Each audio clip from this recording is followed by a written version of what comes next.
Senhor, meu Deus e meu Pai, eu te peço perdão, Senhor Jesus, pelos meus pecados, Senhor Jesus, porque quando eu não peco por pensamento, Senhor, eu peco por ação.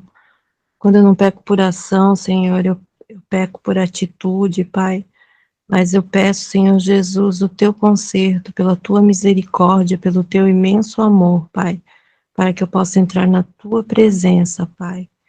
Nós pedimos, Senhor Jesus, que o teu Espírito Santo se faça presente nessa reunião, Pai, como a tua palavra nos ensina que onde dois ou três estiverem unidos em teu nome, tu se fará presente no nosso meio, Pai. Esse é o nosso objetivo, esse é o nosso interesse, Pai. Saber de ti, ouvir de ti, Pai. Que o Senhor venha nessa noite estar falando com cada um de nós, Pai, porque nós precisamos de ti, Pai. Nós já entendemos que não somos nada sem a tua presença na nossa vida, Pai.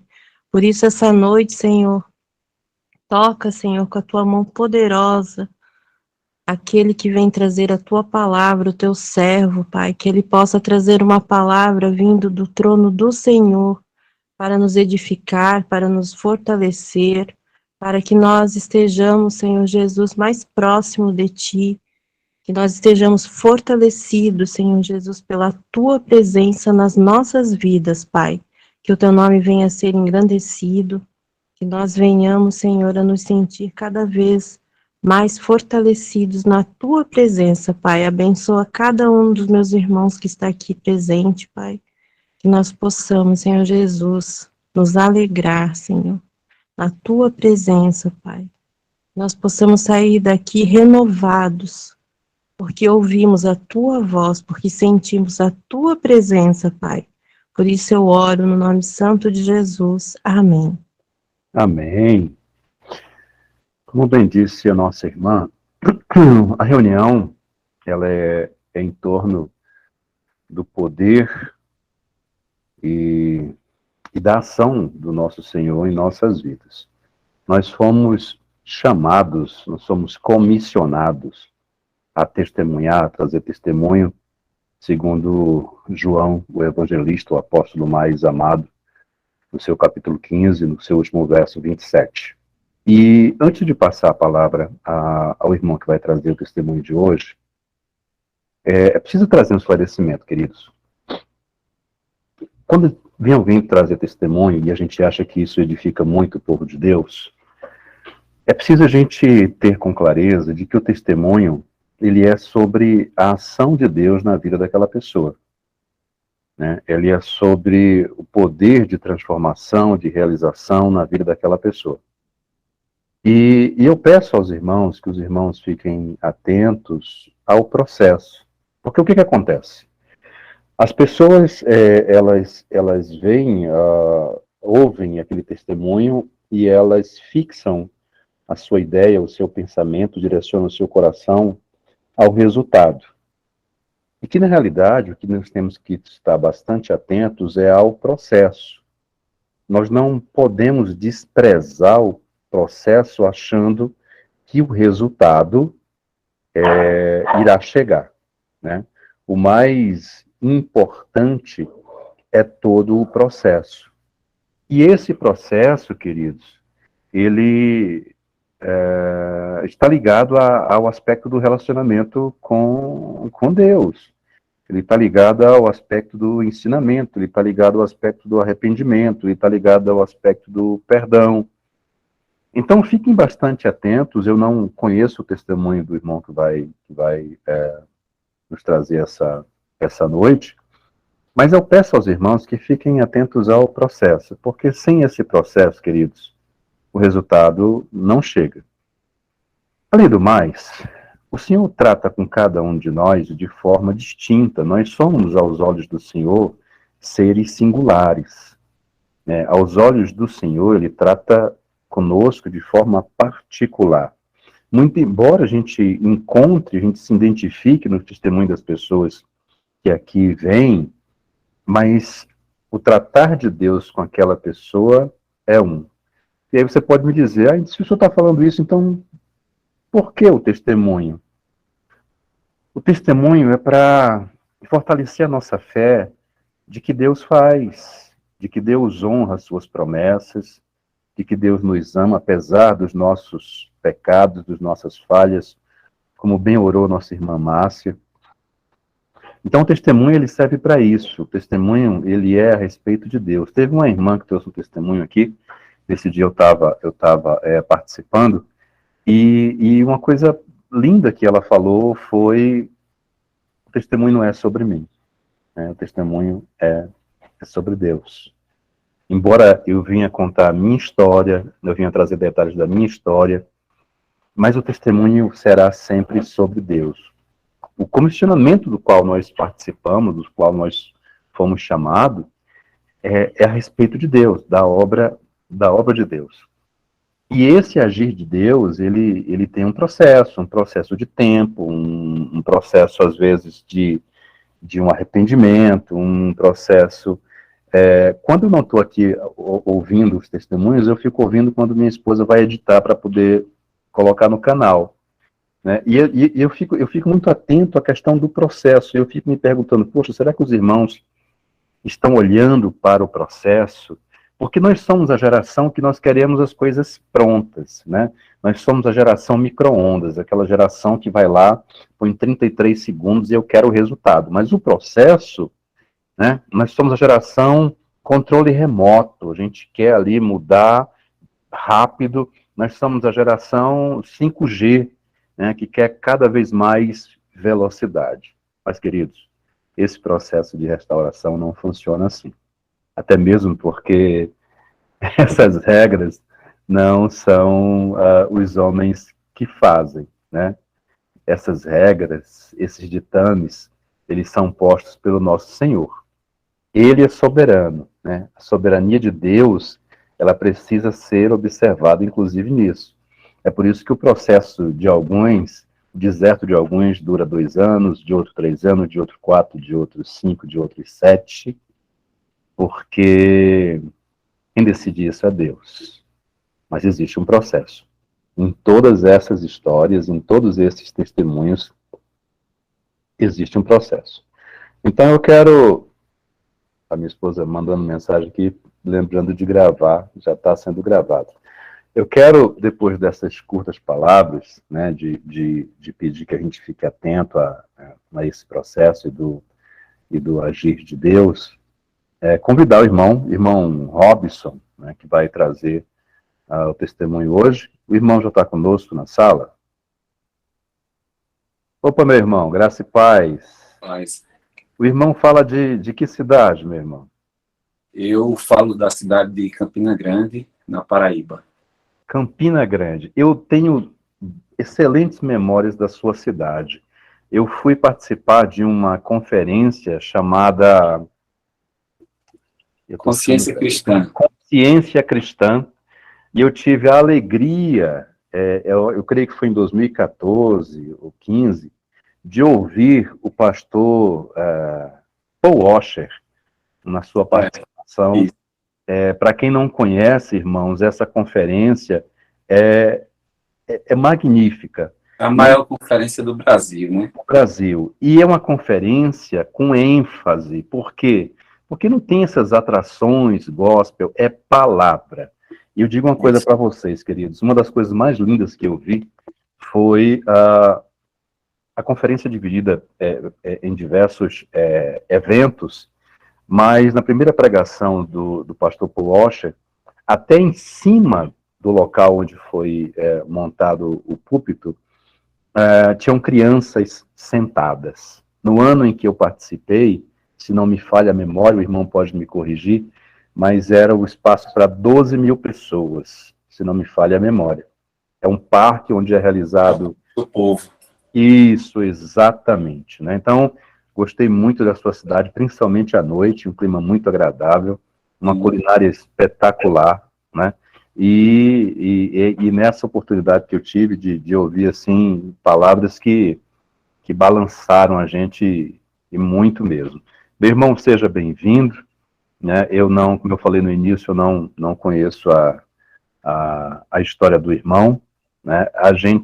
Minha esposa às vezes me convida e diz, meu filho, a gente já ouviu a esposa, agora tem o esposo também, você não quer estar participando. Hoje, inclusive, eu estou participando aqui de gaiato, porque ela se atrasou nesse compromisso. E o que eu sempre digo é o seguinte, queridos, quando eu tenho a oportunidade de falar, eu não sei como é que foi a situação do irmão, mas quando geralmente vem homem, até para desmistificar de que quem sai vive na esbórnia, quem sai vive num carnaval, quem sai vive uma vida de pecado, e quem sai não tem preocupação e nem tem dor. Gente, isso é um mito. As oportunidades que eu tive aqui de conduzir as lives com vocês, onde alguns irmãos vieram, 2 deles, inclusive, pensaram em tirar a própria vida, né? Um deles, inclusive, chegou a comprar a corda, colocar e tal. Então, esse processo de separação, ele é doloroso para ambas as partes. E, geralmente, quando alguém vem aqui e volto a dizer, eu não conheço o testemunho do irmão, mas, geralmente, quando vem homem aqui, geralmente o homem que saiu, ele tem a oportunidade de trazer isso e desmistificar. Por que desmistificar, queridos? Porque quando você nutre essa ideia de que o outro saiu e está na esbórnia, que está no pecado, que está se divertindo, que está naquilo outro, isso para você aumenta muito mais a tua mágoa, aumenta muito mais o peso daquela situação que você está vivendo. Então, saber um pouco da realidade do outro, daquele que saiu, é importante. Não para você fazer comparação, a gente não está fazendo aqui, tirando medidas de sentimentos, nada disso. Mas é importante também saber que aquele que saiu, e às vezes o que saiu, que provocou e teve a sua maior parcela, eu sempre digo que todo mundo tem parcela, né? Não existe. As pessoas chegam para a gente e dizem assim, pastor, as coisas começaram a acontecer de uma hora para outra. Não acontece nada de uma hora para outra. E todo mundo tem, pequeno ou grande, alguma participação. Mas dá essa oportunidade do outro chegar e dizer, olha, não é bem assim, né? A gente sofre, a gente sente falta. E teve um irmão que teve aqui que ele disse que ele ia escondido, ficava em frente da casa dele para poder ver uma das filhas e tal, né? Então, irmão, passa a palavra para o meu irmão, tá certo? Para o meu irmão trazer o seu testemunho, deixa Deus te usar. É um prazer recebê-lo aqui na comunidade cristã Beatitudes. A palavra está com você. Amém. Quero saudar a todos com a gloriosa paz de Cristo, né? E desejar também boa noite a todos, né? Eu vou me apresentar. Eu me chamo Robson.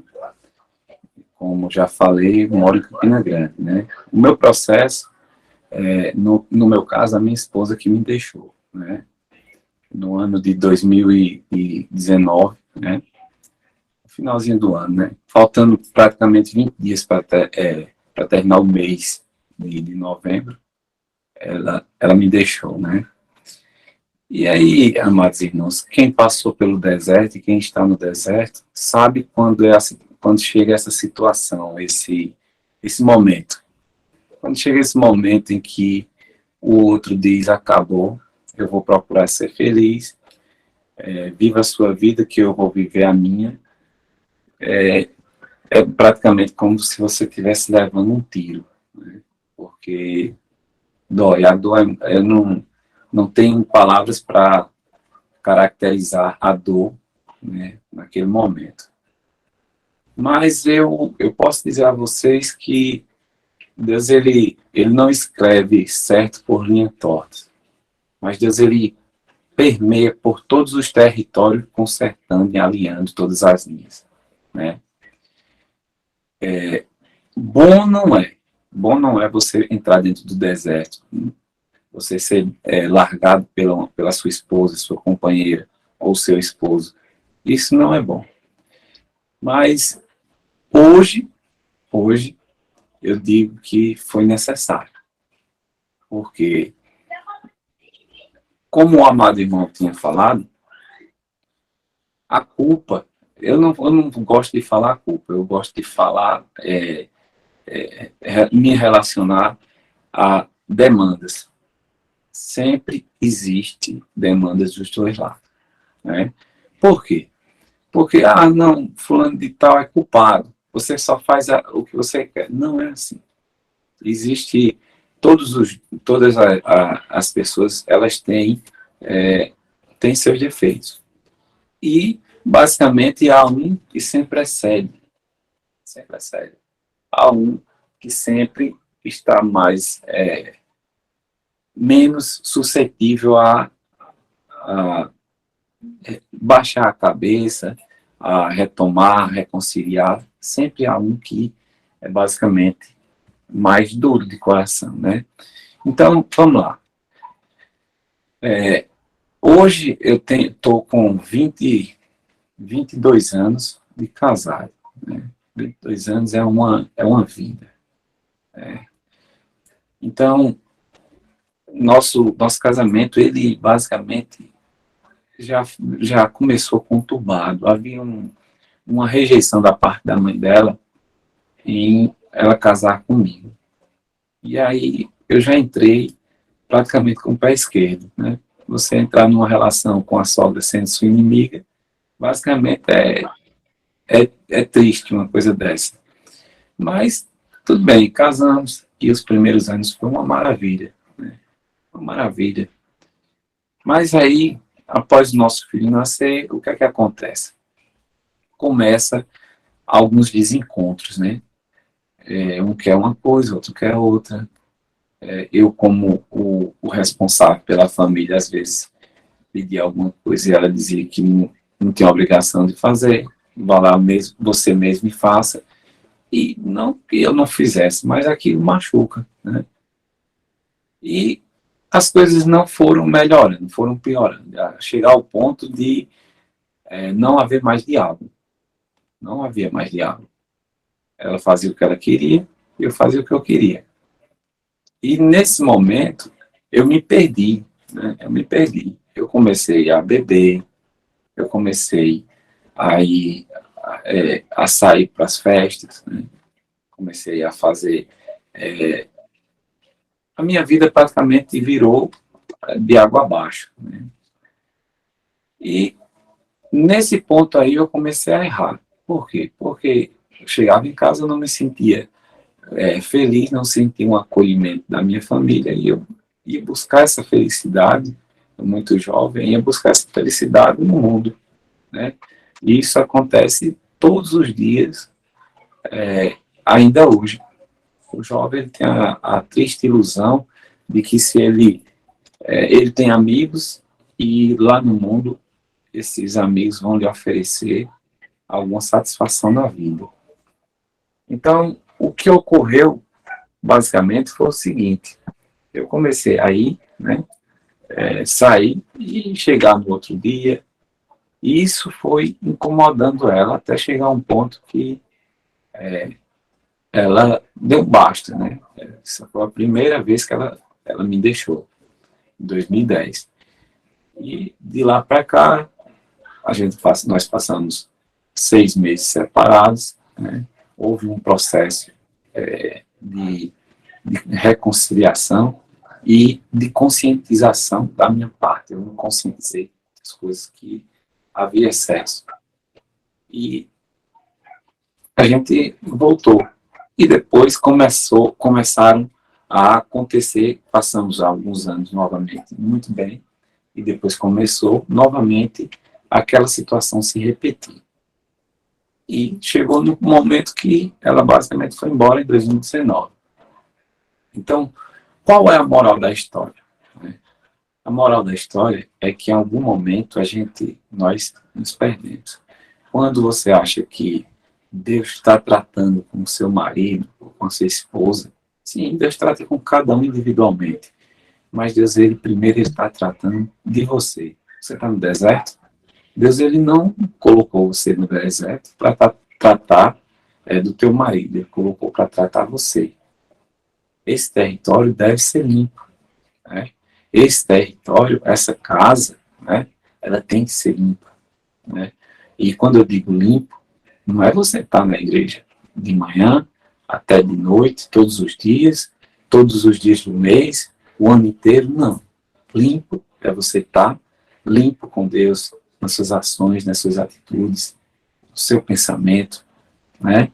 Eu costumo dizer, as pessoas que eu tenho mais contato, que eu aconselho, eu costumo dizer que Deus, ele trata individualmente, né, do ser humano, mas Deus, ele tem um toque especial. E esse toque especial que ele tem para fazer na tua vida, basta que você esteja alinhado com ele. Porque você vai ver que Deus, ele permitiu o que aconteceu com a vida de José, né? José era fiel a Deus. Deus permitiu. E José passou aproximadamente 12 anos no calabouço injustamente. Muitos poderiam, no lugar de José, reclamar, murmurar: Senhor, eu não sou teu servo, por que o Senhor me permitiu vir para esse local? Não. José, ele se negou a fazer isso. E onde Deus colocou José? Colocou José praticamente acima de Faraó. Porque quem mandava, quem organizava, quem geria, quem governava era José. Faraó só tinha o status de rei. Então Deus colocou ele acima. O sonho que Deus colocou, deu a José, e José falou para seu pai e seus irmãos, eles zombaram da cara de José. E você vai ver que agora Deus cumpre o que prometeu, inclusive salvar a própria vida dos seus próprios irmãos e sua família. Então, sempre que nós passamos por algumas situações, não é castigo de Deus. Não há, Deus, ele castiga aos inimigos do povo de Deus. Os filhos de Deus, não há castigo, há consequência das suas atitudes e dos seus pecados, né?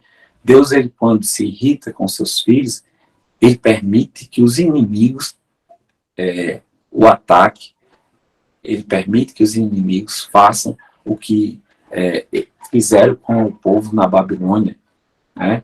Destruíram as cidades, levaram suas mulheres e filhos cativos e escravizaram o povo de Israel. Então Deus, ele permite, porque o inimigo é um instrumento de juízo. Então nós vamos ver que o que aconteceu com José aconteceu também com Jó, né? E acontece conosco de maneiras diferentes, mas acontece conosco. Então o que aconteceu comigo foi basicamente Deus fazer com que eu voltasse à minha essência. E a minha essência está em quê? Pautada na essência de Deus. Nós temos Deus dentro de nós. Quando Deus criou o homem, ele soprou em nossas narinas. Então, uma partícula de Deus, ela está presente dentro de nós. E eu perdi essa essência. E Deus sempre permite algumas coisas justamente para você retornar. Deus, ele não quer perder nenhum dos seus filhos. A Bíblia fala que Deus não se agrada com a morte do ímpio. Então, se Deus não se agrada da morte do ímpio, imagine de um filho dele.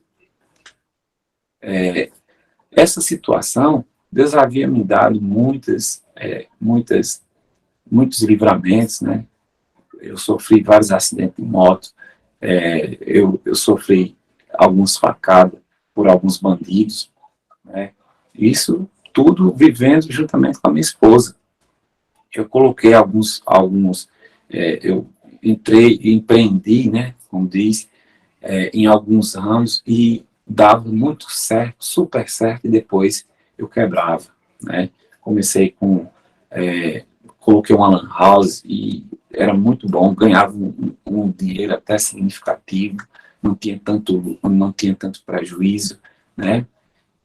Mas aí, de repente, quando volta esse negócio, começa essa onda de celulares e de internet e tal, no smartphone, basicamente os negócios foram piorando e tal, e quando a parte financeira ela vai mal, o casamento começa a ter um balanço, começa a balançar. E comecei a empreender, também coloquei um depósito de água mineral e gás, e no começo estava muito bom, ganhava um dinheiro até significativo. E eu digo, agora deu certo, agora eu achei o que eu queria. E também não deu certo. E eu ficava me perguntando, o que é que está acontecendo? Por que as coisas não dão certo para mim? eu não vivo fazendo mal a ninguém, mas parece que o azar, né? Parece que tudo de ruim só vem para mim. Mas aí eu não tinha noção que nós devemos viver pautados, basicamente, em princípios. Mesmo que o homem ele não ele seja ateu e não crê em Deus, se ele partir de princípios, ele vai ter uma vida plena na Terra. Ele vai perder a salvação, mas ele vai ter uma vida plena. Por quê? Porque os princípios que basicamente são pilares para o homem, eles partem basicamente da Bíblia. A Bíblia é um manual. Essa então, observação que eu ia fazer, irmão, porque é bem interessante que você está falando, que esses princípios que norteiam a nossa sociedade são os princípios bíblicos. Sim. Por mais que aquele que diz que não crê em Deus, mas como você bem disse, que segue esses princípios, ele acaba seguindo os ensinamentos de Deus. Teve duas falas do irmão também, que eu reputo ser muito importante, no início da fala do meu irmão, quando você falou sobre a dor, e essa dor, queridos, ela é uma dor física, certo? Sim. A ciência já comprovou que essa dor, a dor da separação, a dor emocional, essa dor causada por essa situação, ela é tratada, inclusive, hoje com analgésico, né? Então, existem já pessoas que tomam paracetamol para tratar esse tipo de dor, porque é tão forte que ela se transforma realmente em uma dor física. Dentro da psicologia, essa dor ela é basicamente algo somático. Exato. E outra coisa que o irmão também falou é essa percepção de você saber quem você é dentro desse processo. Sim. Né? Como você diz assim, Deus não castiga seus filhos. A Bíblia diz que Deus, ele corrige os seus filhos. Sim, isso mesmo. Ele corrige os seus filhos, ele corrige aqueles a quem ele ama.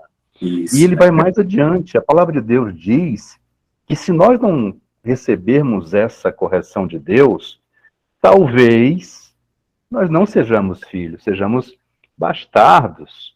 Então isso é muito sério. Para isso é importante você saber quem é você dentro desse processo, né? Ou seja, o exercício de olhar para o outro é fácil, mas como bem disse o nosso irmão, o tratar especial, particular, é conosco. A percepção, a princípio, deve ser essa, né? Depois, sim, o reflexo desse tratamento em nós pode ser visto, utilizado, direcionado a outro, mas a princípio é isso. Continuar, meu irmão.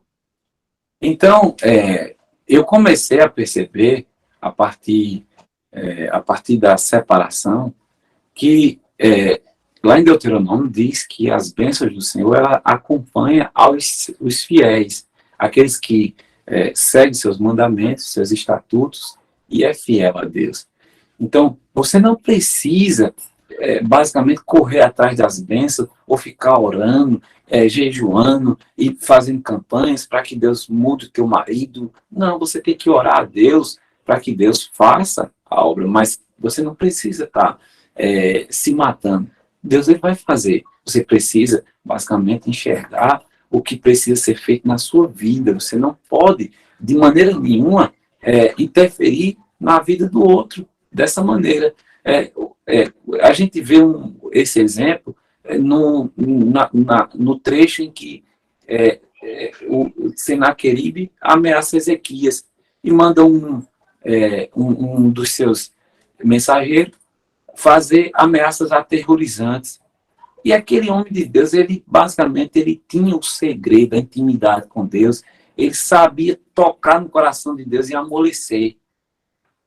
Porque ele, quando escutou aquelas provocações de Senaqueribe, né, daquele rei mau, ele simplesmente pegou a carta, colocou debaixo do joelho e disse: Senhor, esse homem tem afrontado. Então, nas nossas palavras, eu acredito que ele chegou assim e disse: Deus, eu não posso. A força do meu braço, do meu exército, não tem como derrotar esses três exércitos.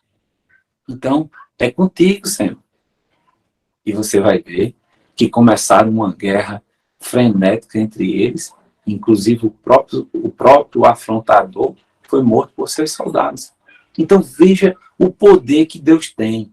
Em outra ocasião, houve um confronto e Deus mandou um anjo e matou 144 mil pessoas.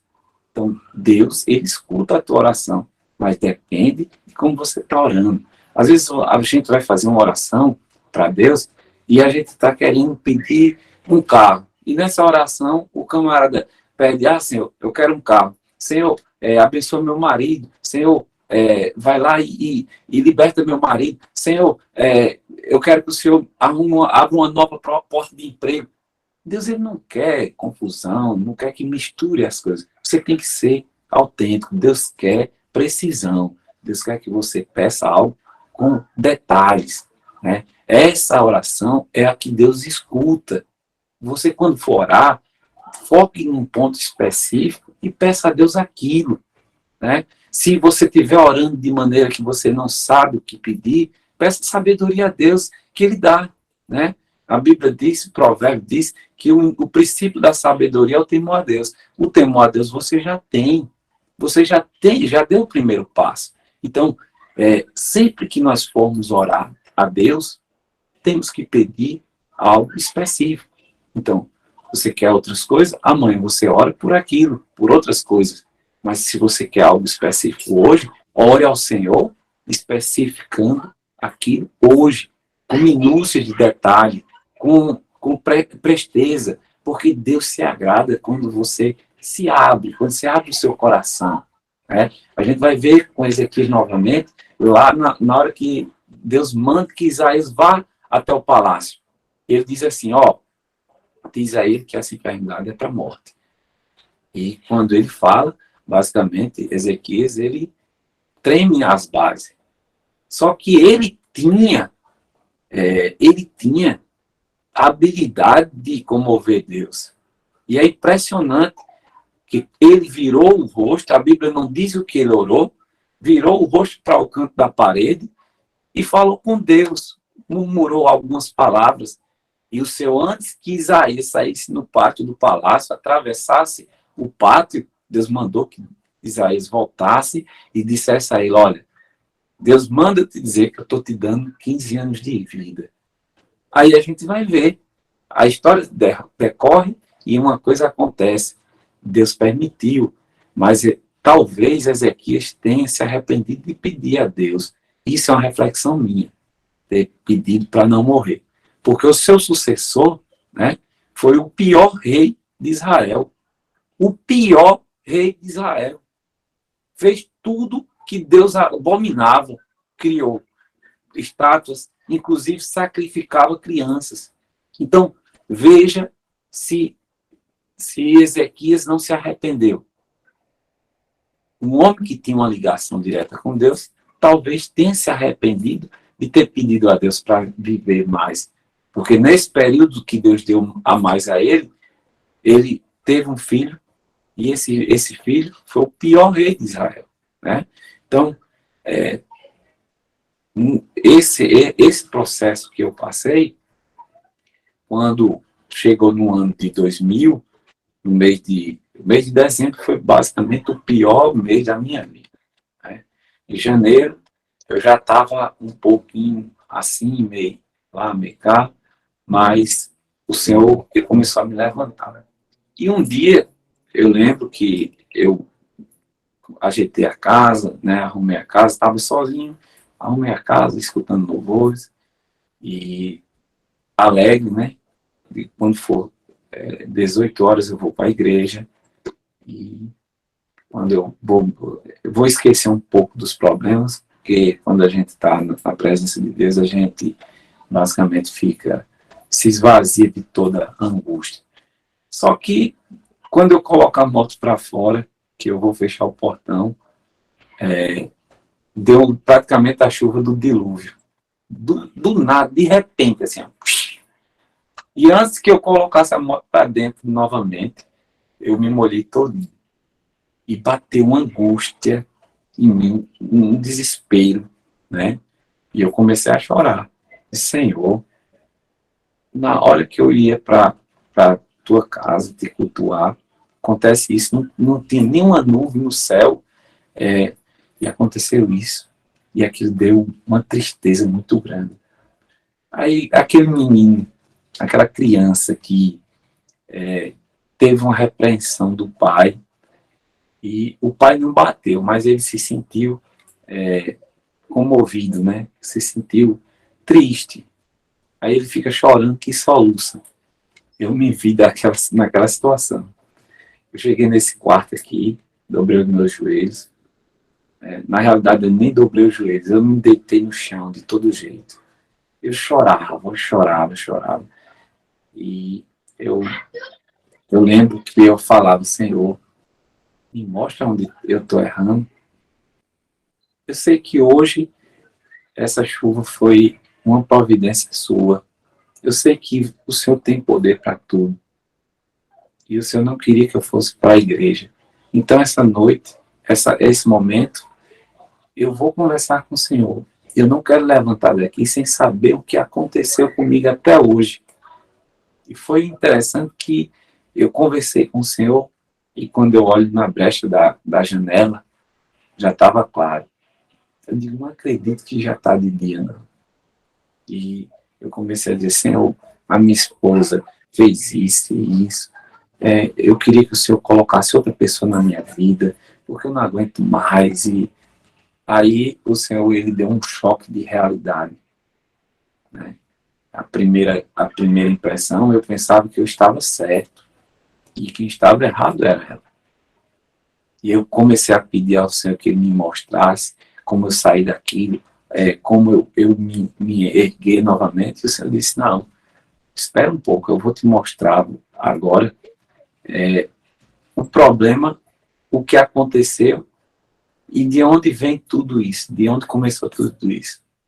E aí começa a vir na minha mente lembranças das coisas que eu fiz, coisas que eu nem lembrava mais. Talvez eu nunca lembrasse mais da minha vida.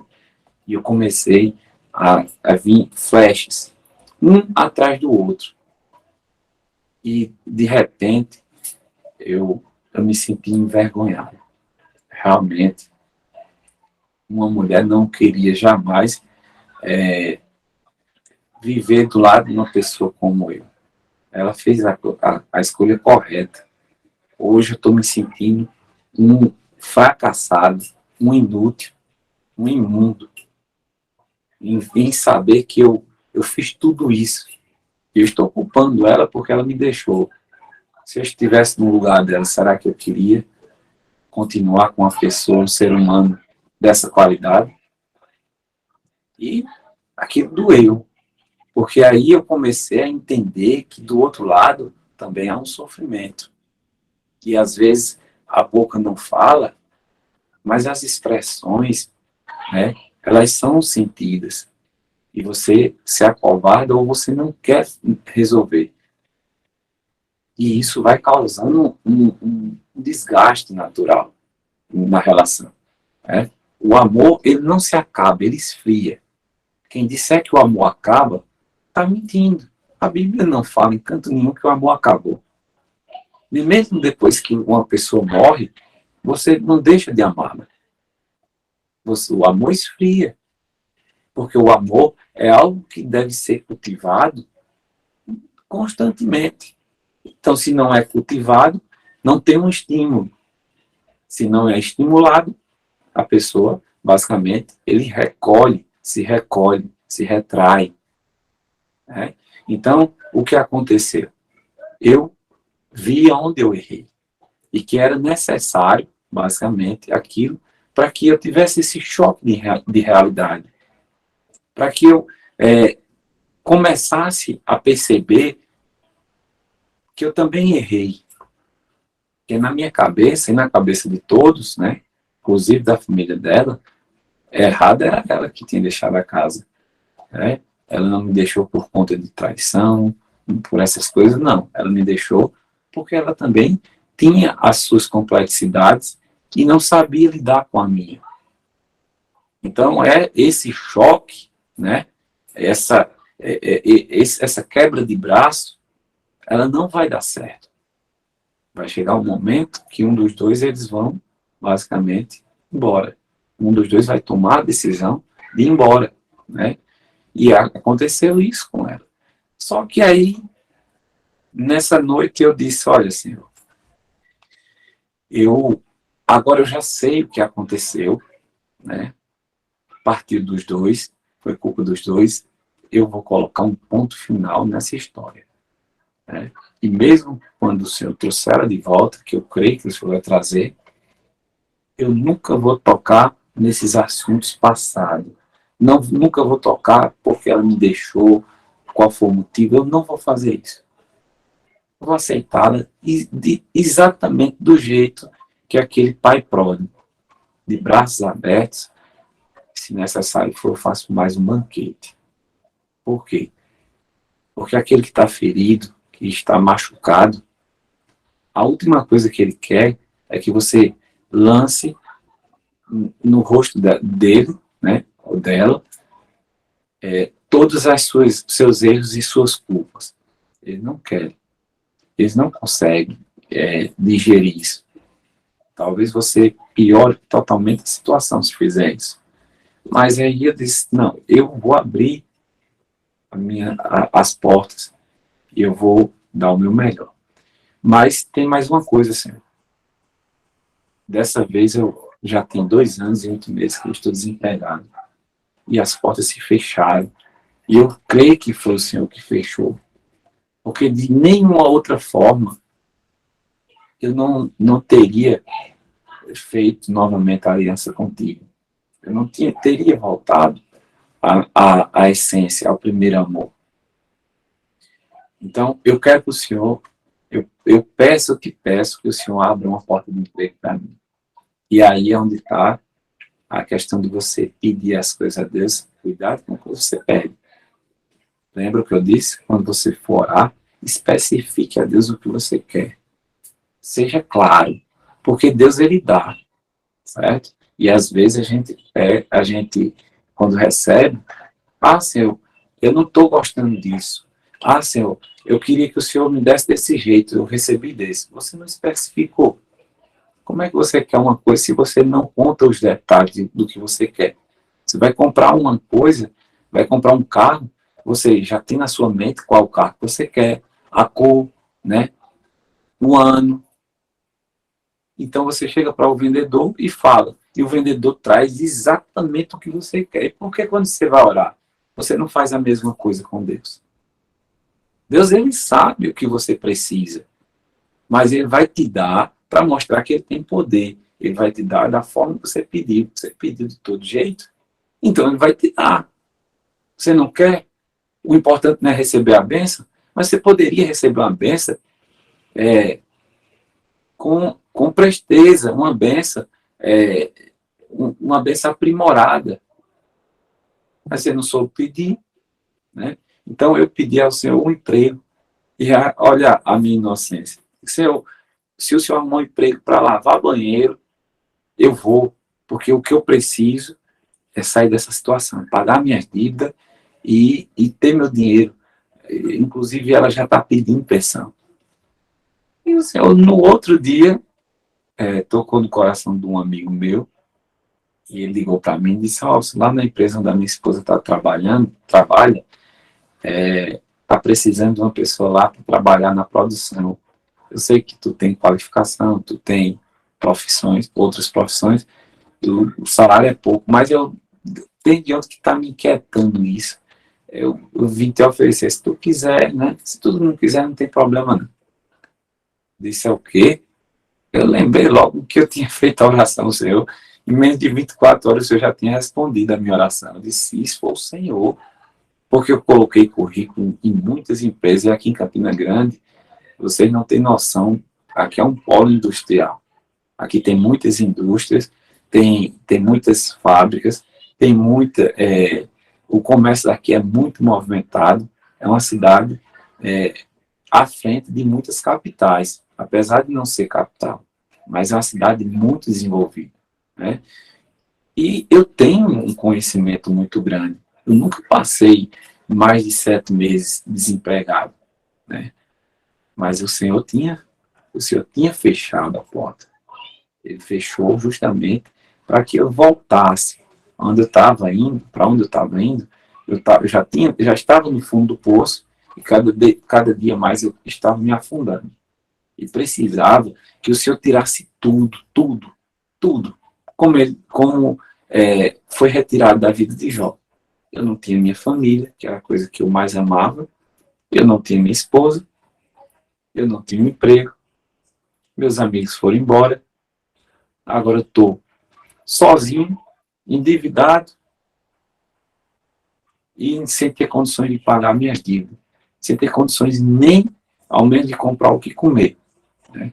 E aí, algum dinheiro que eu pegava, eu comprava alguns pacotes de macarrão instantâneo, 1 quilo de açúcar, um pacote de biscoito creme crack e um pacote de café. Isso era a minha refeição durante o dia. Porque eu não tinha condição de comprar outras coisas. Então, um cafezinho, quando não tinha nada, eu tomava um cafezinho e estava satisfeito. E aí você vai ver que eu não tenho vergonha nenhuma de dizer isso. Você vai ver que Deus, ele é tão maravilhoso e ele é tão... não que Deus, ele nessa situação específica, o coração de Deus, ele fica arrasado, porque ele vê o filho passando por aquilo e ele quer ajudar. Mas a ajuda de Deus naquela hora, a intervenção de Deus no sofrimento do homem, faz com que o homem volte a errar novamente, a cometer excessos. Então, Deus, ele permitiu essa situação para que eu me voltasse a ele e eu tivesse as informações para mudar a minha vida. Então, a mudança tem que partir de mim. Eu estava esperando que Deus mudasse a minha esposa. Vocês que ainda estão no deserto, não pense que o marido vai vir totalmente liberto, totalmente arrependido e não vai ter mais problema. Não. A Bíblia não fala que Gomer voltou totalmente arrependido. Ela voltou porque os seus amantes não lhe davam mais dinheiro, não lhe davam mais presentes, não lhe davam mais perfume, não a procurava. A Bíblia diz que o filho pródigo não voltou arrependido. Ele se arrependeu de ter saído da casa do pai, onde tinha toda a regalia. E agora ele está onde? Dentro de um chiqueiro comendo comida de porcos. Então, a vontade de voltar era justamente pela necessidade que ele tinha. E o homem, ele tem esse defeito dentro de si. Então, Deus, ele não interviu na minha situação. Só que, quando eu consegui enxergar porque eu estava daquele jeito, agora o Senhor disse, era isso que eu queria.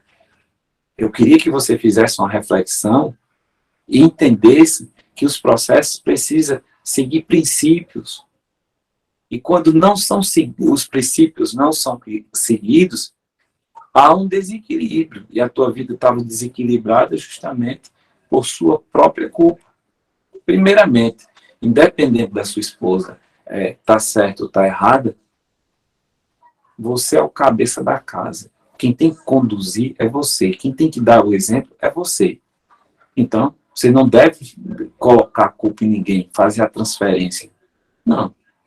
Conserta a tua vida e você vai ver que as coisas tudo vão voltar, né?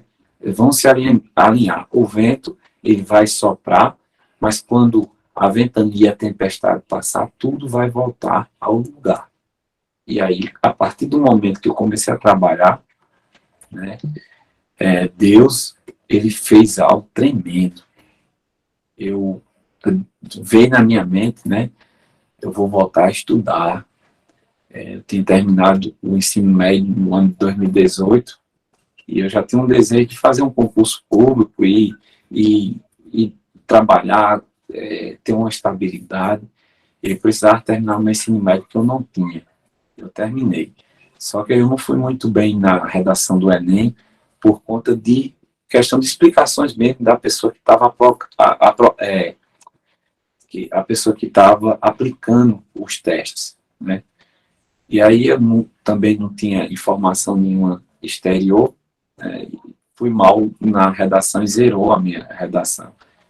E aí, nesse momento, né, quando eu começo a trabalhar, eu disse, eu não vou fazer nem mais. Eu já estou com a idade um pouco avançada, eu já tenho 39 anos, na época era 39 anos, né, ia completar 40.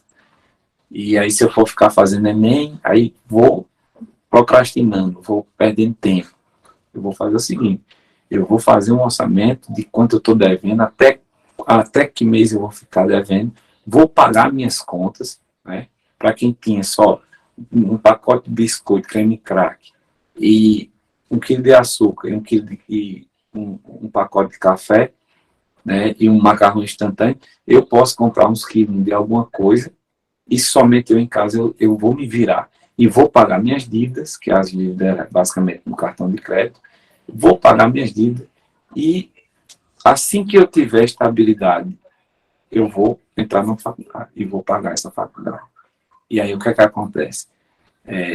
Através dos grupos de WhatsApp, de restauração, eu fui inserido primeiramente em um grupo, né, a partir do YouTube, né, e hoje eu acredito que Deus é maravilhoso, mas aí eu digo aos amados irmãos, tenham cuidado com o que vocês escutam nesses vídeos do YouTube, tá?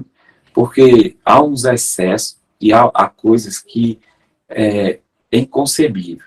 Algumas pessoas dão algumas orientações que ela foge do padrão. Deus não quer que você se sujeite a tudo, porque o amor supera tudo. Não é assim. O amor supera tudo. Na fase de alguns comportamentos, tudo bem. Mas partir para agressão, partir para uma ameaça à própria vida, o amor ele não é para superar isso. Você tem que correr atrás da justiça, né?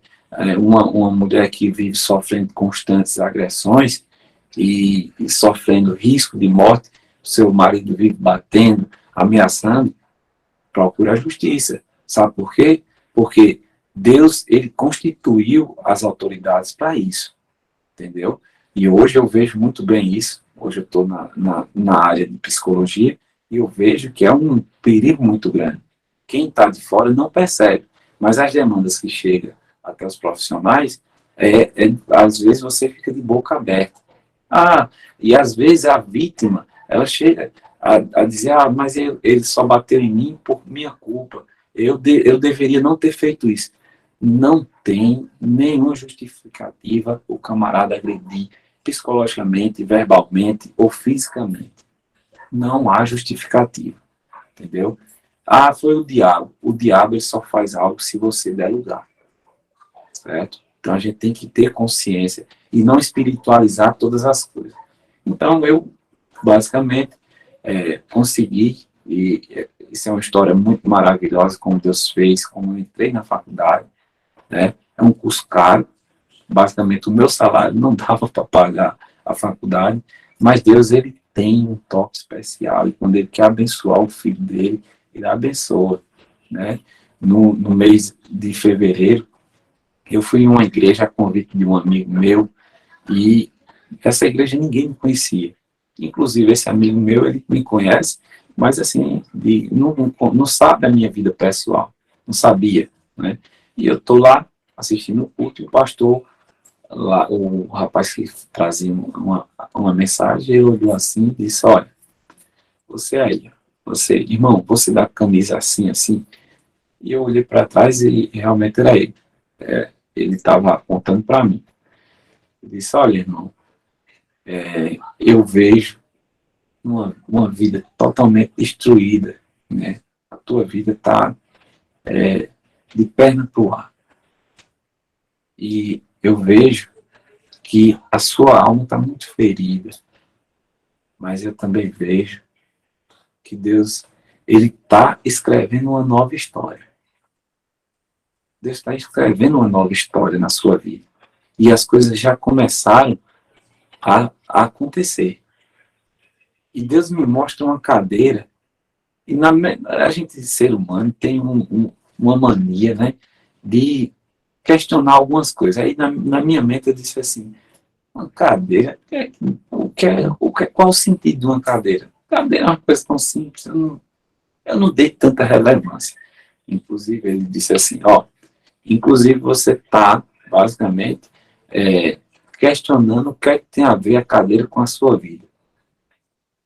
Ele diz, está me dizendo aqui, e manda eu te dizer, uma cadeira que Deus está preparando para você, é uma cadeira que outra pessoa não pode sentar. E essa cadeira, eu não sei se é em alguma parte de autoridade, eu não sei se é alguma coisa espiritual, isso Deus não me deu. Mas eu só vou lhe dizer uma coisa, a cadeira do rei, ninguém senta, nem a rainha senta, né? Então, se Deus preparar essa cadeira para você, ninguém vai sentar. Amém. Eu não entendi bem, eu não entendi por que cadeira, até porque eu não tenho conhecimento, eu tenho conhecimento com algumas autoridades, mas eu não sei em que lugar eu poderia sentar nessa cadeira. Só que aí eu começo a fazer meu curso de psicologia, né? Já no segundo período de 2020. E foi mesmo na época da pandemia, cerrou a pandemia, começou aquelas complicações, e fechar o comércio, e eu digo, meu Deus do céu, e agora? E uma sala, a faculdade que eu estou estudando, ela imediatamente ela quis se adaptar à situação. Ela disse, olha, a gente entrou em uma reunião e vamos continuar com as aulas por tempo indeterminado, vamos continuar com as aulas por enquanto online, para que não atrapalhe a grade curricular e não atrapalhe também vocês. Então, a gente vai disponibilizar uma plataforma, né, que é o Teams, ela é semelhante ao Meet, mas lá ela é mais completa, né? Lá tem algumas ferramentas que é mais evoluída do que o Meet. Então, a gente foi estudando e eu disse, meu Deus, psicologia não é minha praia. Eu não entendo nada de psicologia. Eu estava tão perdido ali no meio daqueles alunos que eu dizia, não, por algum motivo o Senhor me trouxe aqui. Eu não consegui chegar onde eu cheguei por acaso. Então eu vou continuar. Eu preciso de 7 para passar. Eu não preciso de 10. Então se eu tirar 6, eu tenho uma final. Eu posso tirar um ponto lá na final. Então eu tenho que ir até o final. Se eu não conseguir, for reprovado, eu posso pagar essa disciplina no final do curso. Então eu não posso parar. Eu tenho que continuar. E aí, nessa época, antes de entrar na faculdade, eu já tinha basicamente entrado em alguns grupos de WhatsApp e eu louvava, né? Algumas pessoas já me conhecem, algumas pessoas daqui da live já devem me conhecer. E eu cantava com meu violãozinho, né? Quando estava triste, quando estava aflito, aí eu pegava o violão, ia lá, mandava os áudios nos grupos, e os irmãos gostavam, e os irmãos vinham no meu privado, irmão Robson e tal, aí contava a história deles, e aí começou o Senhor tocar no meu coração para aconselhar, ele, meu irmão, minha irmã, olha, não faça isso, porque ele fez, não faça isso, é pior. E a partir do conselho que eu dava, né, eu senti que o Senhor trabalhava dentro de mim. E eu dava aquele conselho baseado na minha história. O que eu fiz de errado? Eu deveria ter feito isso. Então eu vou ensinar, eu vou dar o conselho para não fazer aquilo, para ele não fazer aquilo, aquilo vai dar errado. Né? Há muita questão dos cônjuges, quando tem um contato com o cônjuge direto, né? E há muita questão de ficar indo atrás, ficar insistindo, volte e vai ser tudo diferente. Não faça, isso é um erro tremendo.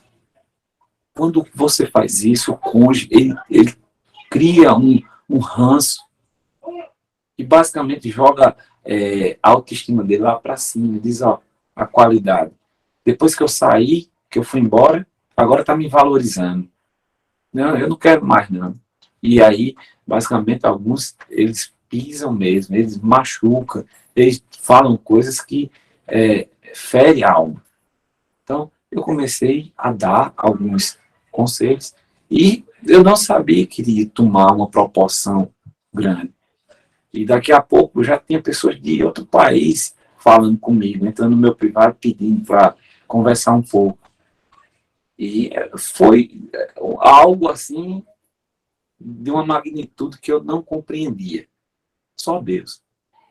Às vezes eu ainda digo assim, a cadeira que Deus preparou para mim, talvez seja essa. Mas é como se estivesse faltando alguma coisa. E quando eu comecei a fazer o curso de psicologia, agora eu estou no 6º período, né? Basicamente ainda tem mais 4 para frente. Eu estou no 6º, eu passei da metade do curso. Então, o que é que aconteceu agora? Eu começo a perceber que aqueles conceitos que eu dei, basicamente, eles tinham algumas bases, algumas apoiações dentro das teorias, né, que compõem o conjunto da psicologia. A psicologia é uma das abordagens das profissões mais complementada por filosofias, por teorias. Há diversas pessoas que estão ali complementando com a sua participação.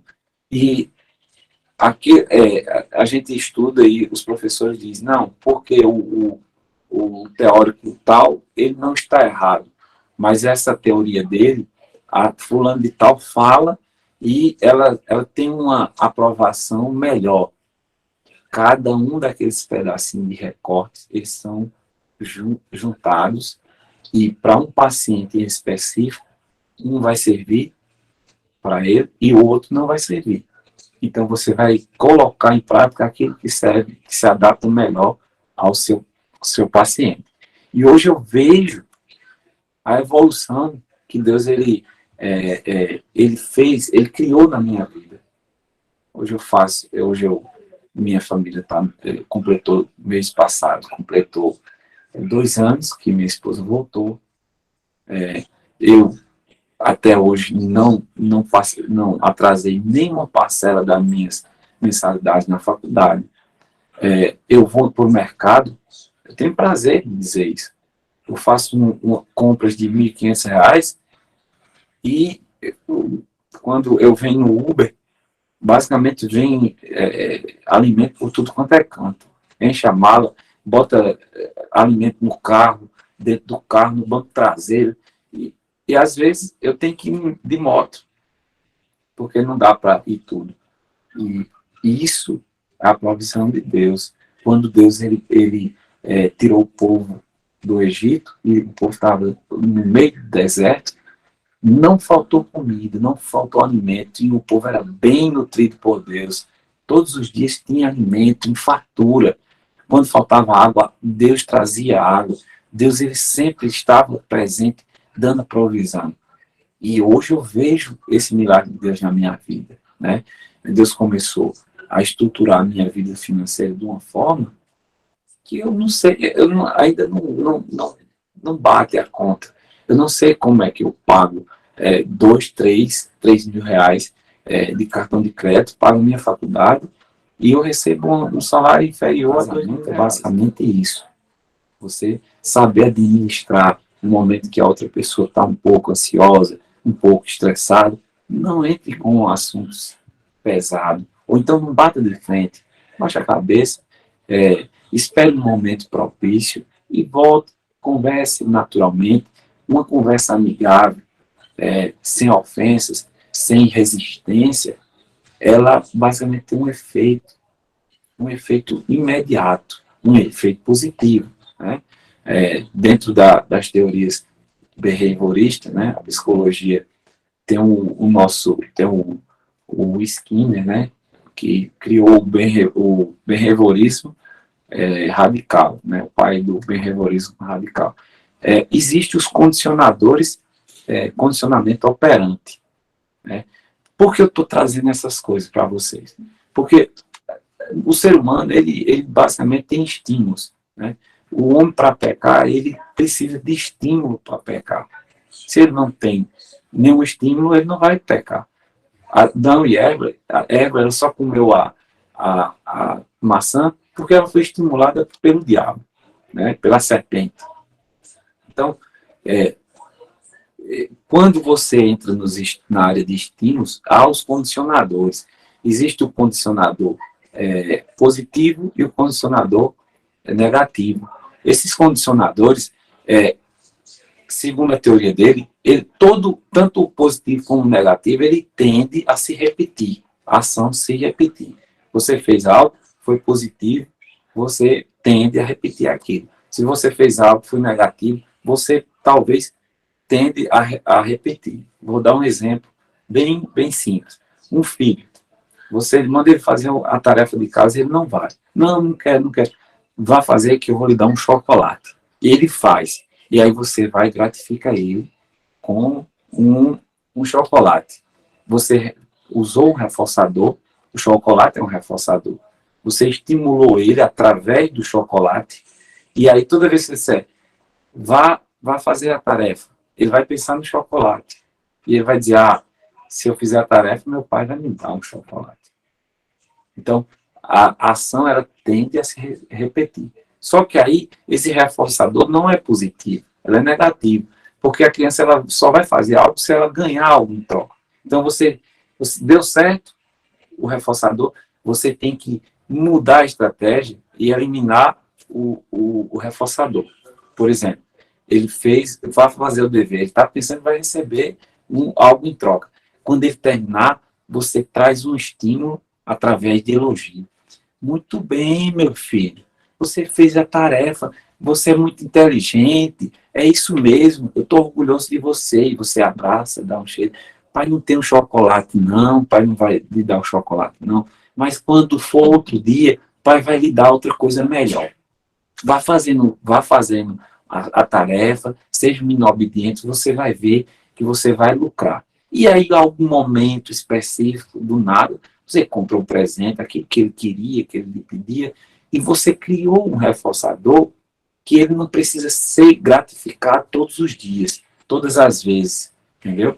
E aí você excluiu o reforçador, né, negativo. E existe também o reforçador positivo, é aquele que é basicamente o trabalho.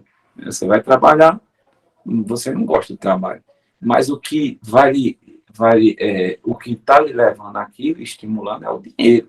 Então, toda vez que você trabalha o mês todo, é ruim, é cansativo, tem profissões que basicamente a gente só faz porque precisa, mas de repente você, quando recebe o pagamento, aí você é tomado por instantes, né? Para quem gasta, já tem muita dívida, mas no momento que recebe o pagamento, ou algum momento que antecede o teu pagamento, você se sente bem, hoje é dia de pagamento, vou receber. Então, isso também é um reforçador, né, positivo. Então, esses exemplos práticos que eu trago para vocês, eu já dei muitos conselhos e falava uma linguagem mais popular. Hoje eu falo uma linguagem científica, né, acadêmica, dentro da minha perspectiva, da minha área. E aí, eu vejo hoje que o trabalhar de Deus não era para em cima, basicamente, da pessoa que foi embora. O trabalhar de Deus era em cima de mim, era na minha vida. Por quê? Porque eu que não estava conseguindo enxergar. E as coisas estavam dando errado, basicamente, por conta disso. Como é que você vai colocar uma engrenagem para funcionar se a engrenagem ela tiver rompida ou tiver, provavelmente, se tiver faltando uma daquelas peças, um dente, né, como se diz, ela vai conseguir. Mas o que é que acontece? Ela vai desgastando e ela tende a ir rompendo os outros dentes. E daqui a pouco ela vai se desmanchar e não vai ter mais funcionamento. Por quê? Não houve a manutenção daquela peça e é praticamente impossível daquela peça continuar num funcionamento equilibrado, normal. E isso acontece na nossa vida. Quando você se engancha em alguma parte da tua vida, isso pode ser começado a partir das dívidas, da mal gestão financeira. Isso pode ser adquirido através de comportamentos, né? Isso pode ser se iniciar através do nascimento do filho, né? No meu caso, começou quando meu filho nasceu. A minha esposa, ela era muito protetora, e era filho, filho e filho, tá entendendo? O filho se acordava, ele basicamente, eu ficava no cantinho da cama, ela do outro lado, e ele tomando aí o espaço da cama todinho. E às vezes de noite eu ainda sentia aquele chute dele ali. Isso é um erro, né? Hoje eu entendo que é um erro. Se vocês têm filhos, comece a acostumar eles, nem que seja no mesmo quarto, mas no cantinho deles. Sabe por quê? Porque isso causa uma insatisfação muito grande dentro do casal. E aqui tem muitas pessoas, todos são de maior, na intimidade do casal, isso é uma lástima, porque o filho ele toma o espaço do pai, né? Eu digo filho, mas tanto faz menina como menino. Ele, basicamente, aquele local ali que é do pai, aquela posição que é do pai, é preenchido pelo filho. A mãe ela vai se dedicando ali, vai se dedicando mais ao filho, o filho vai trazendo muita preocupação quando está doente. Tem a questão do estresse quando está chorando e ela não sabe o que faz, traz um estresse muito grande, né? A todo momento tem que estar tendo cuidado, e isso, basicamente, ela vai perdendo, basicamente, a vontade ou querendo dialogar com o marido, ou até mesmo namorar. E alguns homens, eles não entendem essa parte, né? Esse processo é muito difícil. As mães estão amamentando, elas têm que se alimentar por ela e pela criança. E esse processo, né, quando a criança está mamando, se alimentando, ele está basicamente sugando as energias da mãe, né? As vitaminas são compartilhadas. O processo hormonal da mulher, ele passa por uma produção de vitaminas, de alimento para a criança, que basicamente ele duplica. Então, causa uma exaustão, né? Todo o processo químico do corpo e do metabolismo da mulher, ele vai mexendo, mexe com os hormônios da mulher, mexe com tudo.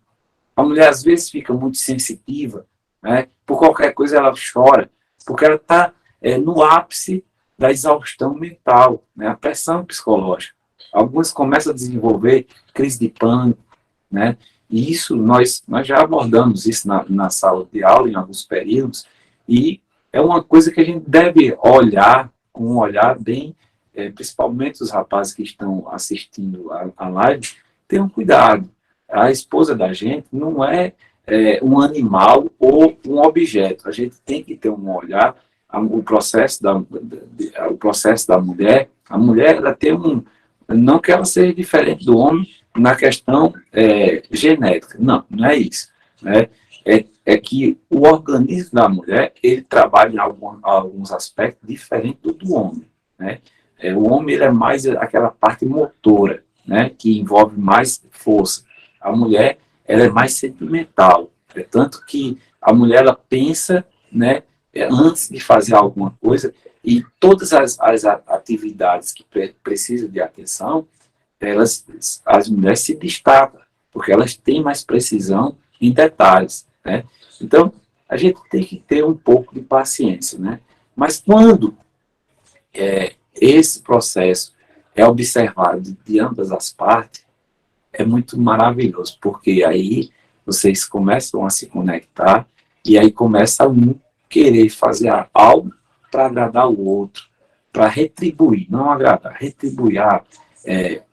Meu marido é maravilhoso, hoje eu vou fazer algo, vou fazer uma comida, aquela comida que ele gosta. E aí quando você chega aqui e vê aquilo, é maravilhoso, porque o sentimento que você tem naquele momento, um sentimento puro. Você não forçou a pessoa a fazer nada. Ela fez de livre e espontânea vontade. E aí você se sente muito bem. Tá entendendo? Aí você quer retribuir. E agora, em vez de ficar pressionando o outro para fazer uma coisa e outra, fica aquela disputa de quem vai fazer algo para agradar o outro.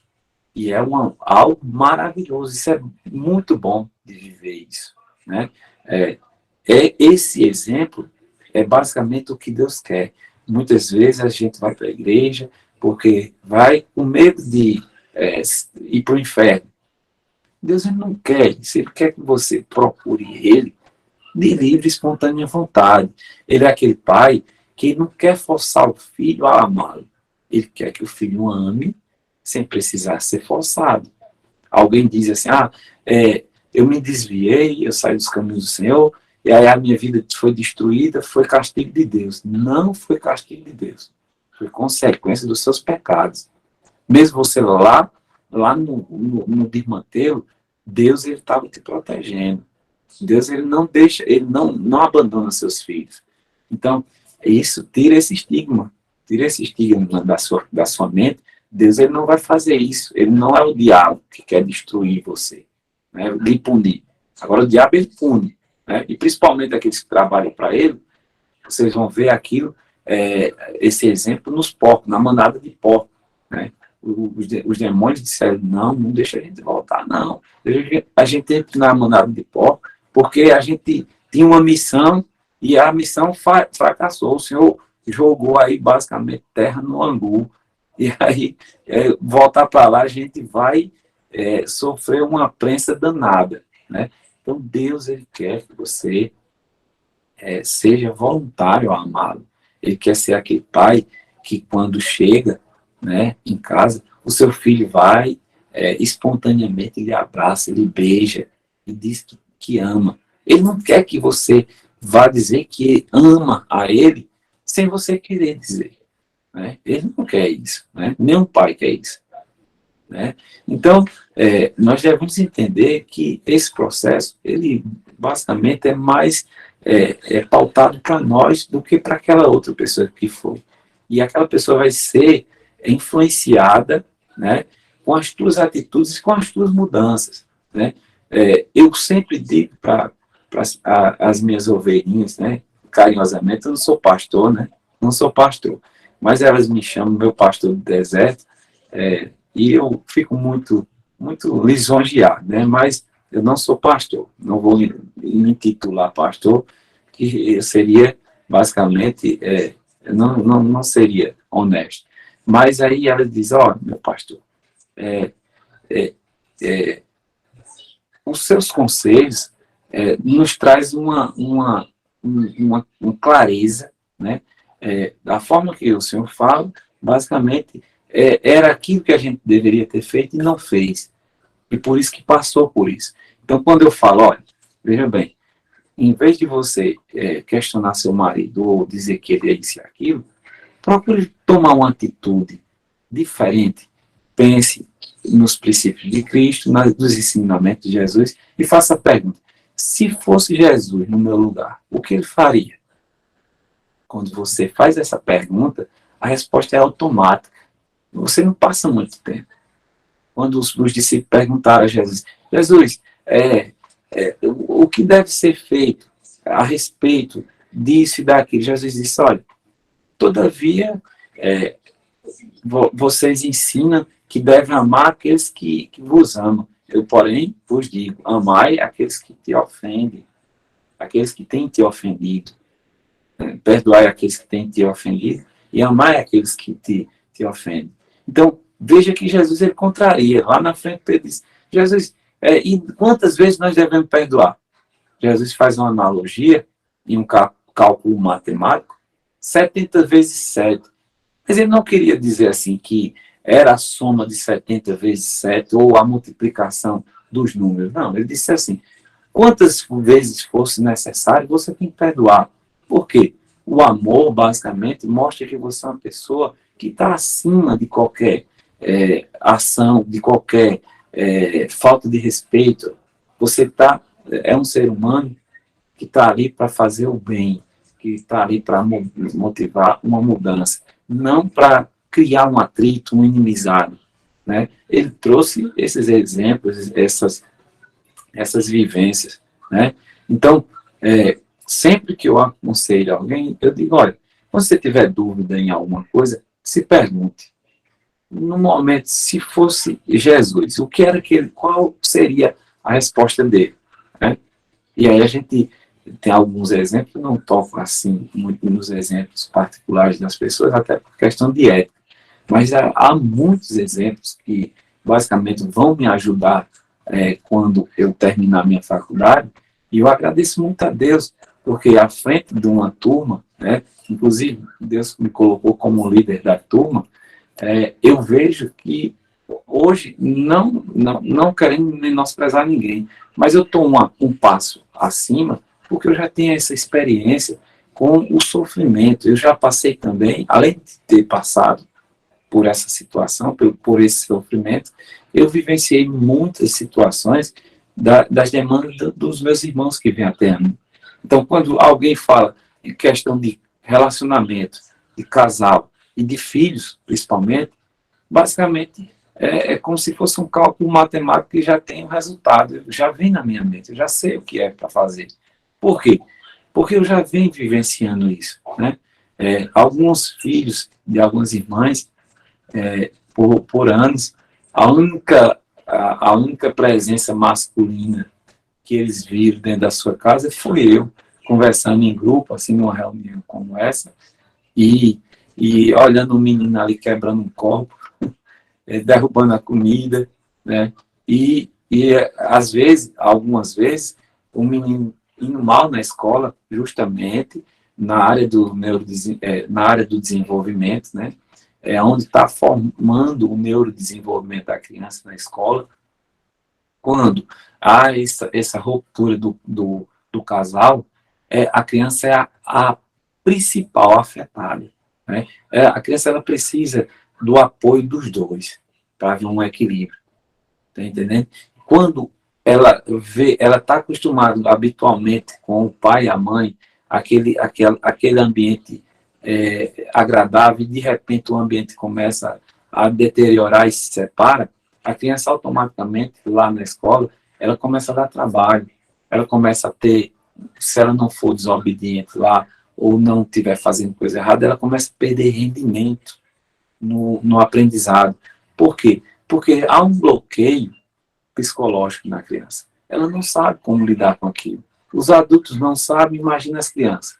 Então, muitas das vezes, eu cheguei para alguém, né, com o pouco conhecimento que eu tinha na área de psicologia, sempre eu pautei mais dentro da Bíblia, eu chegava assim, numa conversa bem descontraída, começava a conversar com o menino, e começava a perguntar qual era o jogo que ele gostava, e basicamente o meu filho também tem 8 anos, eu sei basicamente qual é as coisas preferidas dele, jogo, filme e tal. Então, isso ficava fácil. Começava a comentar e dizia, eu gosto do Naruto. O Naruto, tá, eu sei, eu conheço. E aí, às vezes, eu me pegava no YouTube ou na internet procurando saber como era a história do Naruto para, basicamente, puxar um assunto para tirar aquela criança daquele peso, né? E aí, algumas das meninas disseram, irmão Rossi, faz tempo que o senhor conversou com a gente, o Isaac está com saudade, né? Fulano de tal está com saudade. Isso, basicamente, se tornou comum por muito tempo, né? E aí, quando começou as aulas presenciais no período passado, esse tempo foi excluído, porque eu começo agora de 18h30 na faculdade, eu saio do trabalho de 18 horas, de 5 horas, né? 5 horas da tarde, e pego 5h40 na faculdade. Então, sai de 10 horas, eu não consigo mais ter esse contato com o pessoal. Às vezes, no final de semana, sobra um tempinho, aí eu converso com algumas, mas é muito difícil, porque a gente tem muita, né, questão de pesquisa científica, muita teoria para a gente fazer resenha crítica, resumo, e aí a gente tem 8, era 7 disciplinas, agora é 8, né, e cada vez que vai passando, vai aumentando na grade curricular uma disciplina para incluir também, basicamente, as práticas, né, em campo. E aí, mas aí eu vejo que hoje eu tenho orgulho, né? E aí eu não sei qual é a hora que termina, se o amado irmão disser aí, eu vou dar uma conclusão para não sufocar nem pesar muito para os amados irmãos, né?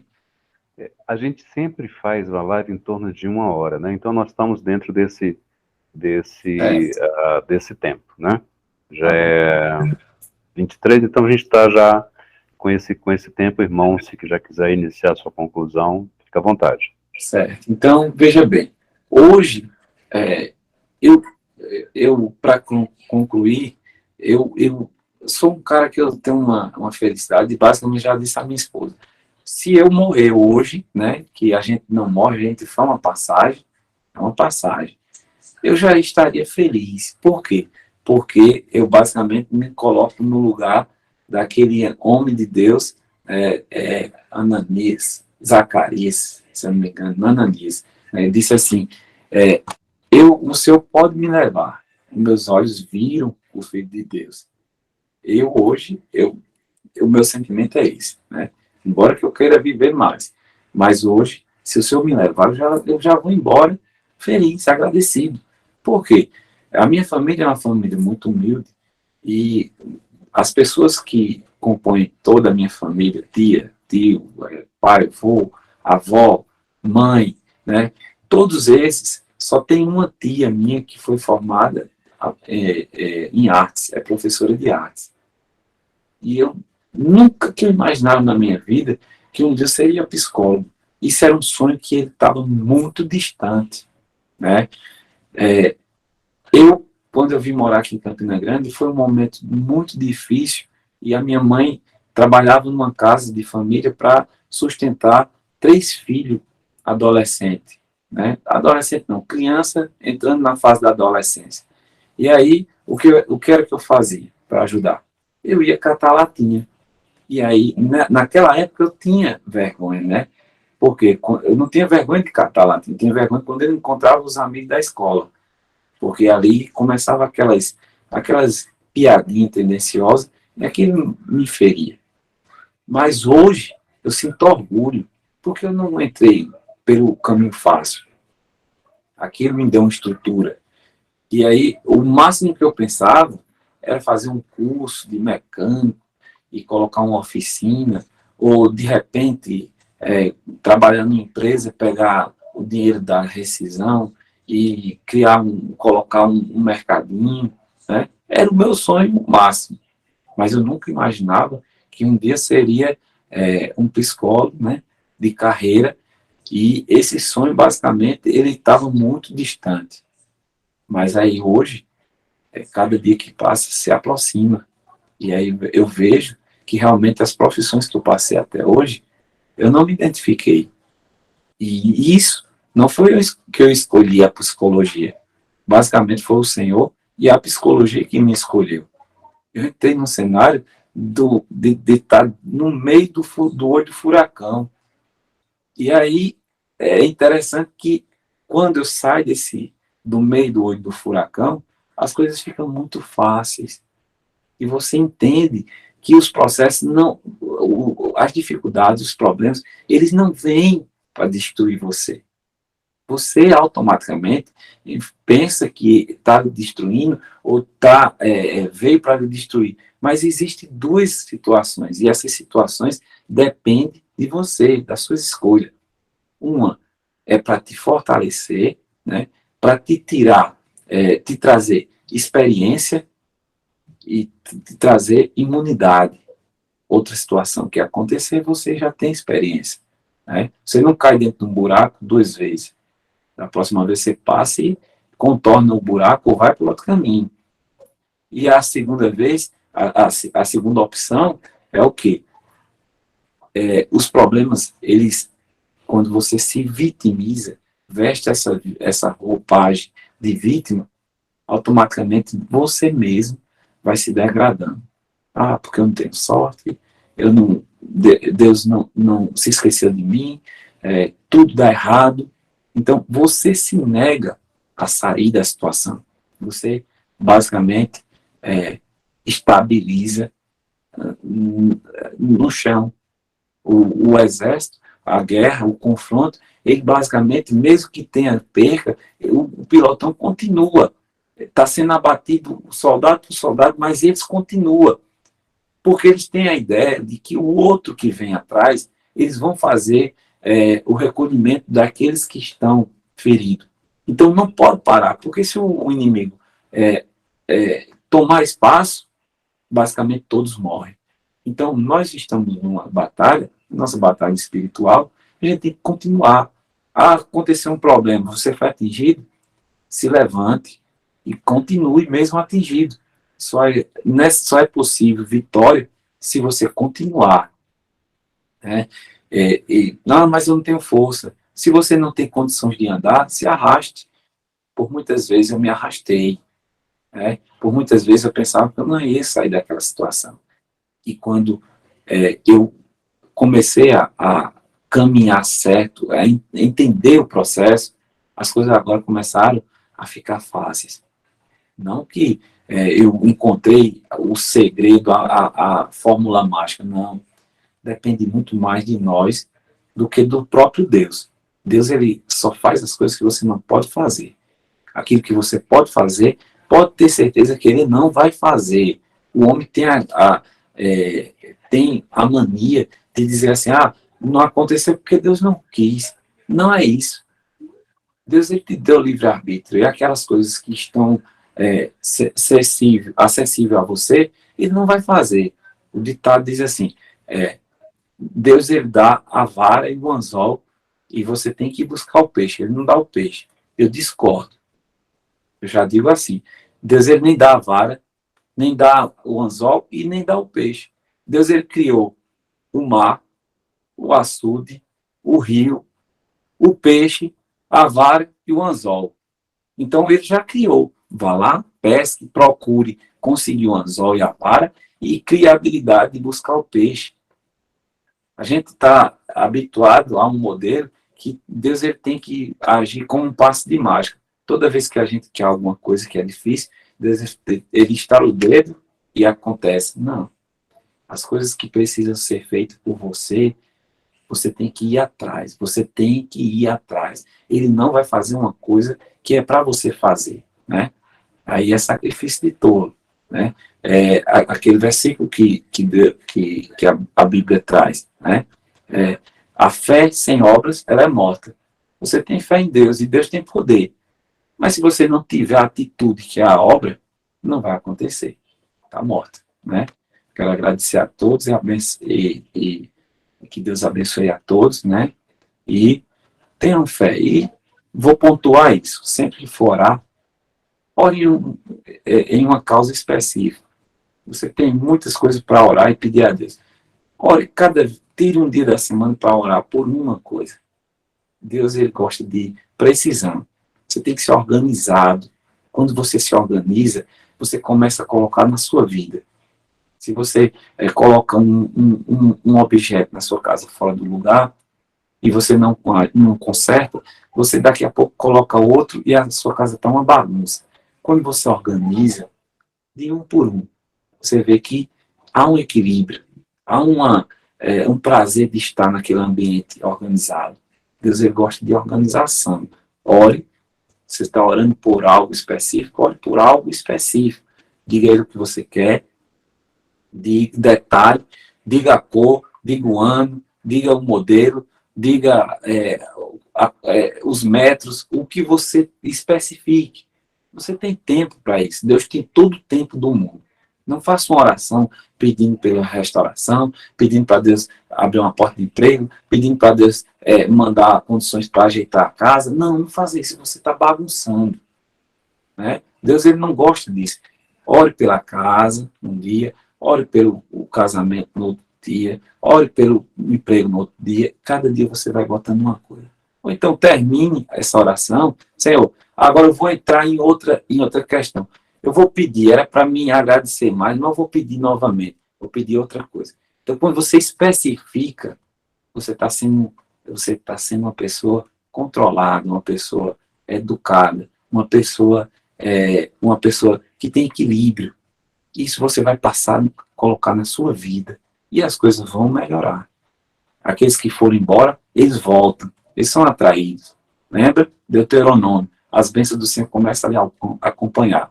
Quando você faz as coisas fora dos princípios, quem acompanha é a maldição, né? E é isso, meus amados irmãos, que Deus abençoe a todos. Amém. Nós só temos que agradecer, irmão, pela sua disposição de estar essa noite conosco, compartilhando um pouco da sua história. E como foi dito aqui no início dessa live, a atenção ao processo. Quando meu irmão diz que não descobriu o segredo, mas que ficou fácil, foi justamente se situar, saber quem você era dentro desse processo. No início, quando você falou sobre, e começou a nos contar sobre o dia em que você ia à igreja, e por obra do Espírito Santo, né? O Espírito Santo, uma das missões dele aqui conosco, é nos confrontar, é nos convencer, né? É nos convencer de quê, pastor? Nos convencer do nosso pecado, né? E a palavra diz que o Senhor, ele não rejeita um coração quebrantado. Aquele momento de quebrantamento dentro do teu quarto, e aí traz à memória a orientação do Senhor, uma das orientações do Senhor com relação à oração, no silêncio, na solidão do nosso quarto, que ele estaria ali a ouvir, que o Pai estaria ali a ouvir, mas acima de tudo, quebrantamento, né? É claro que o meu irmão falou do que aconteceu com você, de ir ao chão, de deitar ao chão, de não perceber, inclusive, a passagem do tempo, de quando perceber, o dia já estava clareando, né? Mas o Senhor, ele não rejeita um coração quebrantado. Em segundo lugar, tem a questão de você ressignificar. Esse é um termo que vocês, psicólogos, gostam muito de utilizar, mas de ressignificar toda essa situação. E nós percebemos... e nós percebemos nesse meio da restauração que esse é um tema que deveria ser melhor trabalhado, né? Porque quantas e quantas irmãs e irmãos que têm um potencial muito grande para poder, quando eu digo ressignificar, irmão, transcender esse momento, não é você deixar de lado, é você tirar o foco daquele sofrimento. Você vai continuar perseverando, você vai continuar orando, mas você vai pegar aquele momento e você vai transformar, você vai voltar a estudar, né? Você vai voltar a ter uma outra atividade, você vai restabelecer relacionamentos. Então, eu estou pontuando aqui algumas coisas do irmão, não vou abrir para pergunta, dado ao horário, do que o nosso irmão nos falou essa noite. E um outro ponto que me chamou muita atenção foi o momento da decisão do perdão. Porque essa questão do perdão, quando meu irmão disse assim, eu vou perdoar, eu não quero saber, eu vou, né? Ou seja, o perdão é isso. Eu vou escolher, decidir, não voltar àquele assunto. É diferente de desculpar.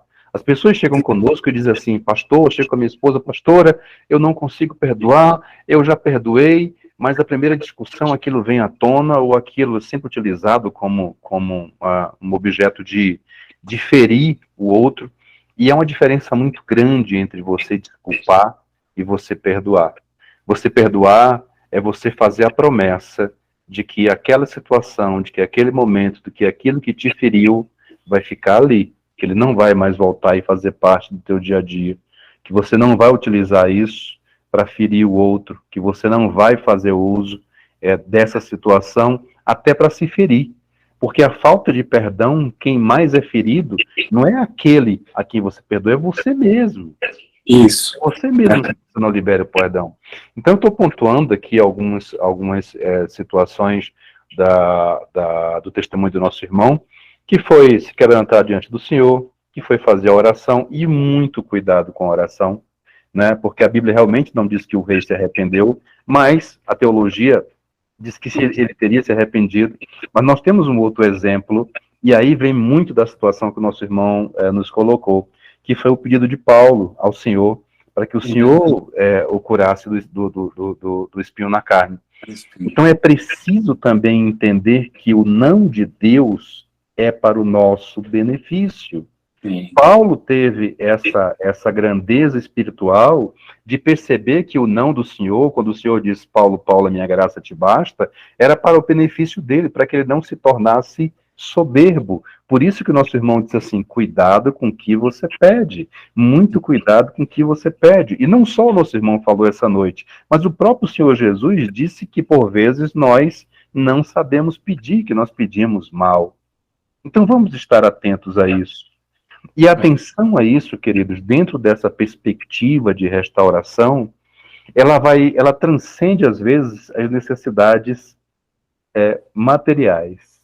Nós devemos perceber que nós somos peregrinos. E a nossa passagem aqui é muito curta. Então, pedir para que essa passagem, para que essa jornada, para que essa caminhada, principalmente com o outro, melhore, está aí uma boa pedida. Quer ver outra coisa? Como é que isso pode melhorar? Outra situação que o nosso irmão nos trouxe essa noite. Eu vou me esforçar para poder agradar a minha esposa.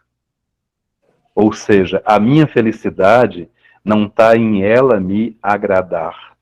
E alguém pode chegar e dizer assim, pastor, mas isso só funciona se os dois tiverem esse pensamento. Mas se um não começar, não vai ter início nunca. Outra coisa que o nosso irmão falou aqui é que a percepção da mudança em você vai influenciar na mudança do outro. Ele vai começar a ver que existe alguma coisa diferente em você, que você mudou em alguns aspectos. E em função disso, o outro também começa a mudar. Portanto, essa percepção de que eu torno meu relacionamento feliz a partir do momento em que eu tento agradar a minha esposa e ela tendo essa compreensão em fazer a mesma coisa, aí a coisa flui. O problema é que as pessoas se casam ou e formam famílias nessa perspectiva de serem felizes e colocam a responsabilidade da felicidade no outro. E isso é uma carga muito pesada. É uma responsabilidade muito grande. Isso aí que o Amado está falando, uma vez eu escutei um irmão falando a respeito dessa questão, dessa temática de casamento, né? Você casa, né, numa perspectiva de ser feliz, né? Eu vou casar para ser feliz. Aí o outro casa com a mesma perspectiva, eu vou casar para ser feliz. Mas aí os dois vai dar errado, porque os dois têm uma perspectiva e eles não olham a moral da história. Você tem que casar na perspectiva, eu vou casar para fazer a minha esposa feliz. E ela também tem que ter esse pensamento, porque você só dá alguma coisa a alguém se você tiver. Então, se você não tiver felicidade, o casamento não vai dar certo, porque você vai fazer ela infeliz. Ela está buscando a felicidade em você. Você está buscando a felicidade nela. Nenhum dos dois tem felicidade. Então, como é que faz isso? Como é que você dá alguma coisa de um saco que está vazio? Né? Então, isso é bem interessante. Você tem que olhar e dizer, não, eu vou casar para fazer a minha esposa feliz, meus filhos felizes. Por quê? Porque você já tem a reserva aqui. E aí você vai fazer igual o azeite da viúva. Ele está transbordando, ele não está caindo no chão. Ele está sendo útil para outros. Né? Tá transbordando. Deus é perfeito. Quando não tem mais espaço, aí Deus cessa essa multiplicação. É mais ou menos por aí.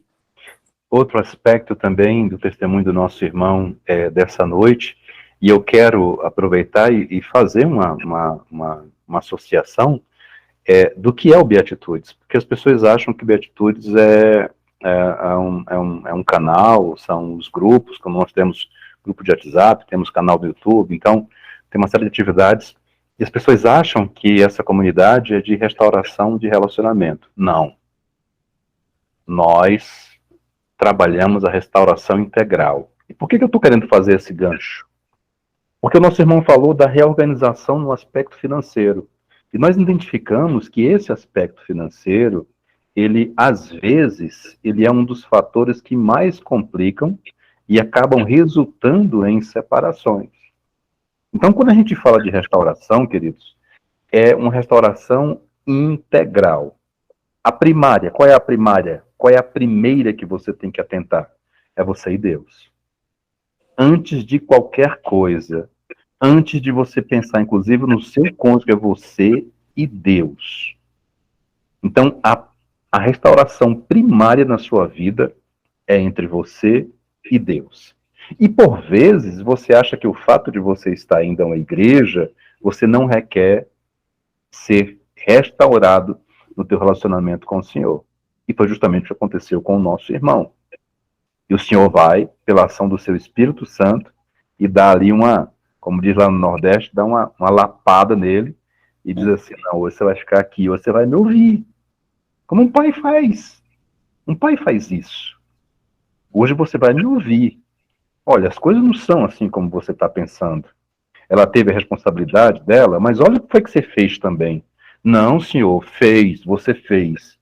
Puxe pela sua memória que você fez. E a partir daí, dessa restauração do relacionamento do nosso irmão com o nosso Criador, ele começa gradativamente a restaurar aquilo que ele identificou que merecia cuidado devido. E aí vem a questão da formação, da qualificação, que é dada até hoje. Aí vem a questão da reorganização no aspecto financeiro. Aí vem a questão também de dizer, eu recebi isso do Senhor, até de forma graciosa, eu preciso compartilhar, e ele começa a ajudar nos grupos, e aí ele começa a orientar, aí ele começa a temporariamente ser aquela figura masculina em alguns lares, que é necessário. Ele começa a orientar, ele começa a dizer para os homens, principalmente os mais jovens, olha, a mulher tem que ser tratada de uma forma especial, diferente, carinhosa. O Senhor só me deu filha, eu não tive filhos homens, eu tenho meninos. Então, para mim, é uma faculdade lidar com o universo feminino. Cada uma com a sua personalidade, com o seu comportamento, cada uma sendo afetada pelos hormônios de forma diferente todos os meses. Então, tudo isso veio para o nosso irmão depois que ele restaurou o relacionamento dele com Deus.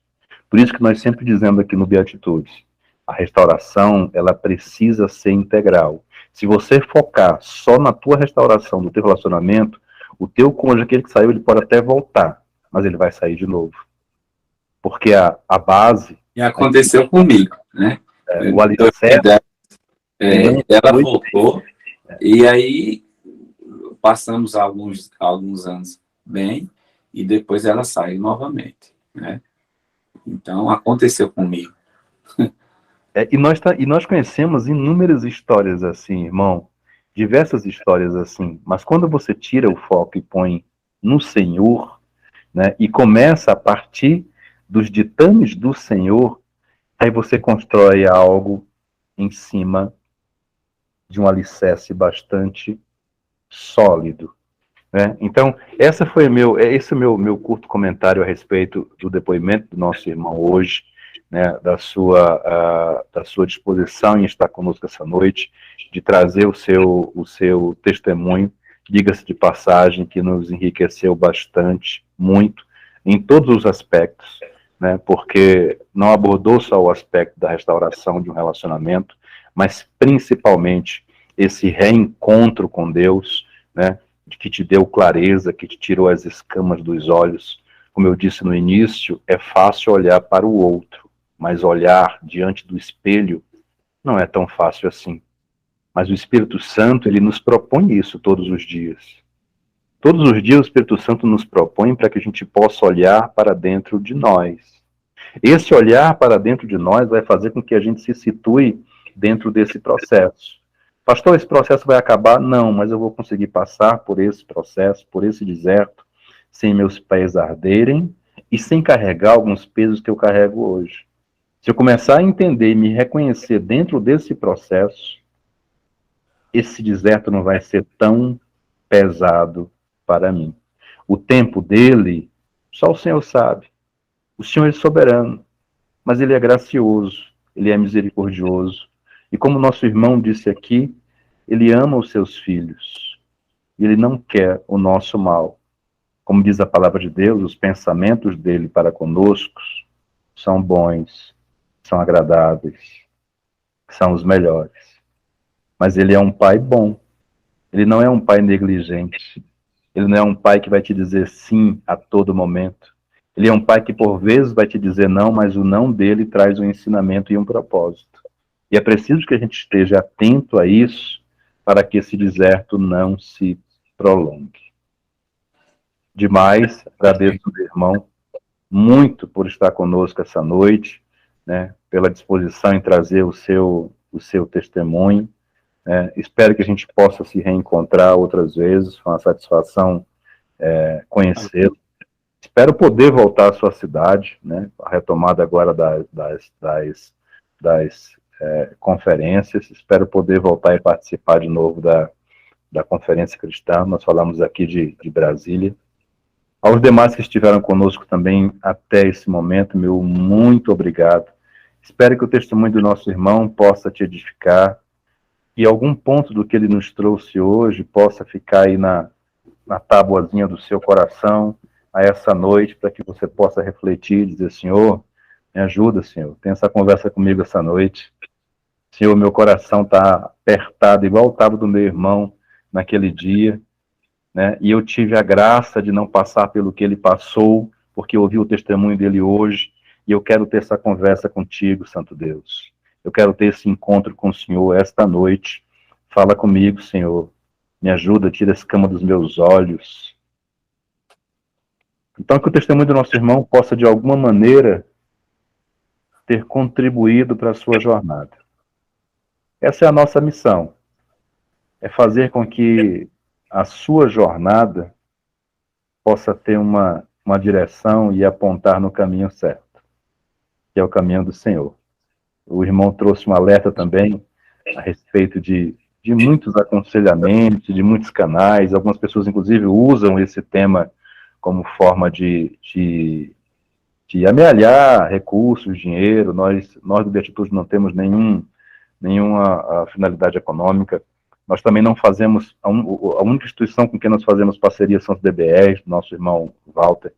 Né? Nós temos um certo zelo, um certo cuidado em estar trazendo para vocês aqui testemunhos e mensagens que possam verdadeiramente estar edificando e te ajudando nessa jornada, nesse caminho. Pela vida do nosso irmão Robson, pela disposição dele ter estado aqui, para que o Senhor possa abençoá-lo no seu ministério, que ele continue levando as boas novas do Senhor e sendo representante desse reino. Ore pelos nossos irmãos que estiveram conosco até esse momento. Enfim, minha irmã, ore por todos nós. Tá certo. Pai amado, Pai querido, Deus Todo-Poderoso, quero te agradecer, Senhor. Louvar o teu santo nome, Senhor. Obrigada, Senhor, pela oportunidade, Deus, de estarmos aqui todos reunidos, Pai. Obrigada, Senhor. Obrigada, Pai, por mais um dia, Senhor, por mais um tempo que o Senhor se revelou para nós, Pai, com a tua palavra, Senhor. Muito obrigada, Pai. Deus, em nome de Jesus, eu te apresento, Senhor, a vida do irmão, Senhor, que se dispôs, Senhor, a falar da tua palavra, Senhor. Se dispôs, Senhor, a nos falar, né, Senhor, como foi a trajetória dele, Senhor. Deus, muito obrigada, Senhor. Deus, te peço, Deus, em nome de Jesus, que o Senhor continue, Senhor, abençoando o teu filho, Pai, teu servo, Senhor, a levar a tua palavra, Senhor, em nome de Jesus, a ganhar, Senhor, mais pessoas, Senhor, para o teu evangelho, Senhor, através da vida dele, Senhor, em nome de Jesus, que onde ele for, Senhor, ele seja luz, Pai. Ele leve a tua palavra, Senhor, em nome de Jesus. Deus, enche ele com o teu Espírito Santo, Senhor, com a tua graça, Senhor, em nome de Jesus. Abençoa, Deus, a vida do teu filho, Senhor, em nome de Jesus, Pai. Que onde quer que ele vá, Senhor, em nome de Jesus, ele seja um exemplo, Senhor, ele seja, Senhor, né, um testemunho, Senhor. Um testemunho, Deus, de que o Senhor está, sim, Senhor, olhando por cada um aqui, Pai. De que o Senhor está, sim, Deus, vendo cada lágrima, Senhor. De que o Senhor está, sim, Deus, vendo tudo, Pai. E que no tempo do Senhor, Deus, o Senhor vai, Pai, em nome de Jesus, realizar o desejo de cada coração aqui, Senhor, em nome de Jesus. Porque, Deus, Tu és um Deus misericordioso, Senhor. Tu és o nosso Pai, Senhor. Nós somos filhos, Pai. Somos filhos e filhas do Senhor, Deus. E um Pai, Senhor, ama os seus filhos. O Senhor nos ama, Pai. O Senhor nos formou, Senhor. O Senhor nos criou, Deus, para sermos felizes, Pai. Eu te agradeço, Senhor. Eu te agradeço, Deus, por esse deserto, Senhor. Sabe, o deserto que cada um passa aqui, porque não é só no casamento, Senhor. Mas, enfim, cada um tem a sua trajetória, cada um tem o seu deserto, o seu vale, Senhor. Mas de uma coisa, Senhor, nós sabemos, Pai, é que o Senhor está conosco, que o Senhor passa conosco, Pai, que não estamos sozinhos, Senhor. Que o Senhor está, Senhor, do nosso lado, Senhor. O Senhor está abrindo nossos caminhos, Pai. O Senhor está nos ensinando cada dia mais, Senhor. Porque, Pai, nós não vamos sair, Pai. Com certeza, isso é um fato, Senhor. Que não vamos, ninguém aqui, Senhor, vai sair do jeito que entrou, Senhor. Não, de maneira nenhuma, Senhor. Vamos sair diferentes, Pai. Vamos sair, Senhor, mulheres e homens, Senhor, mais maduros, Pai. Mais maduros, Senhor, mais, Senhor, cada dia mais, Senhor, mais próximos de Ti, Senhor, mais unidos a Ti, com intimidade, Senhor, que antes não tínhamos, Senhor, mas pela Tua misericórdia, Senhor, o Senhor nos alcançou, pela Tua misericórdia, Senhor, hoje temos a intimidade, uma intimidade maior com o Teu Espírito Santo, Senhor. Oh, Deus, muito obrigada, Senhor. Obrigada, Senhor, porque o Senhor todo dia se faz presente na vida de cada um aqui, Pai. Ah, Deus, em nome de Jesus, eu apresento a vida de cada um aqui, Senhor. Que o Senhor continue, Senhor, nos dando força, Senhor. Que o Senhor continue, Senhor, se revelando para nós, Senhor. Que o Senhor continue, Senhor, derramando a Tua graça, Pai, sobre a vida de cada um aqui, Senhor, em nome de Jesus. Porque há poder, Senhor. Há poder no sangue de Jesus. Há poder no Teu nome, Senhor. Há poder, Senhor, que para restaurar, para transformar, Senhor, para mudar a história de cada um aqui, Senhor, em nome de Jesus. Mas que estejamos focados, Senhor, principalmente, Senhor, em Te servir. Principalmente, Senhor, em Te amar acima de tudo, Pai, de qualquer coisa, Senhor, porque só o Senhor, Deus, é digno de todo louvor, de toda honra, Pai, de toda glória, Senhor. Então, Senhor, em nome de Jesus, que venhamos cada dia mais, que o nosso foco, Senhor, seja o Senhor, Pai. Que o nosso foco, Senhor, seja de Te adorar, Senhor, de louvar o Teu santo nome, Senhor, de Te conhecer mais e mais, Senhor, de ter uma intimidade cada dia maior com o Senhor, Pai. Em nome de Jesus, porque o Senhor, sim, Deus, é o nosso principal foco. O Senhor, sim, Deus, é o que nos deu a vida, Pai. É o Senhor, Deus, o Senhor não nos traz, Senhor. O Senhor não nos engana. O Senhor nunca nos decepciona, Senhor. Não, Senhor. O Senhor só tem amor para nos dar, Senhor. Basta, Senhor, nós seguirmos o Teu caminho, Senhor. Basta sermos obedientes, Pai, porque o que o Senhor quer de nós é obediência, Senhor. É só o que o Senhor pede, Senhor, obediência, Pai. Então, que venhamos, Senhor, nesta noite, Senhor, estar cada dia mais unidos, Pai, ao Teu Espírito Santo, mais ligado ao Teu Espírito Santo, Senhor, mais obediente, Pai, em nome de Jesus, Senhor, porque antes, Senhor, de restauração de casamento, o Senhor quer restaurar nossa vida, Senhor, o Senhor quer restaurar nossa intimidade com o Senhor, Deus. O Senhor tem tantas coisas para nos mostrar, Senhor. Ah, Deus, em nome de Jesus, nos capacita, Senhor. Nos capacita a sermos, Senhor, cada dia mais, Senhor, servas, Pai, de obedientes, servas, Senhor, verdadeiros adoradores do Senhor, Pai, em nome de Jesus, porque é de mais coisas, Senhor, o Senhor vai acrescentar na vida de cada um aqui, Senhor, eu creio, Pai, em nome de Jesus. Assim, eu oro e te agradeço, Pai. Amém, aleluia.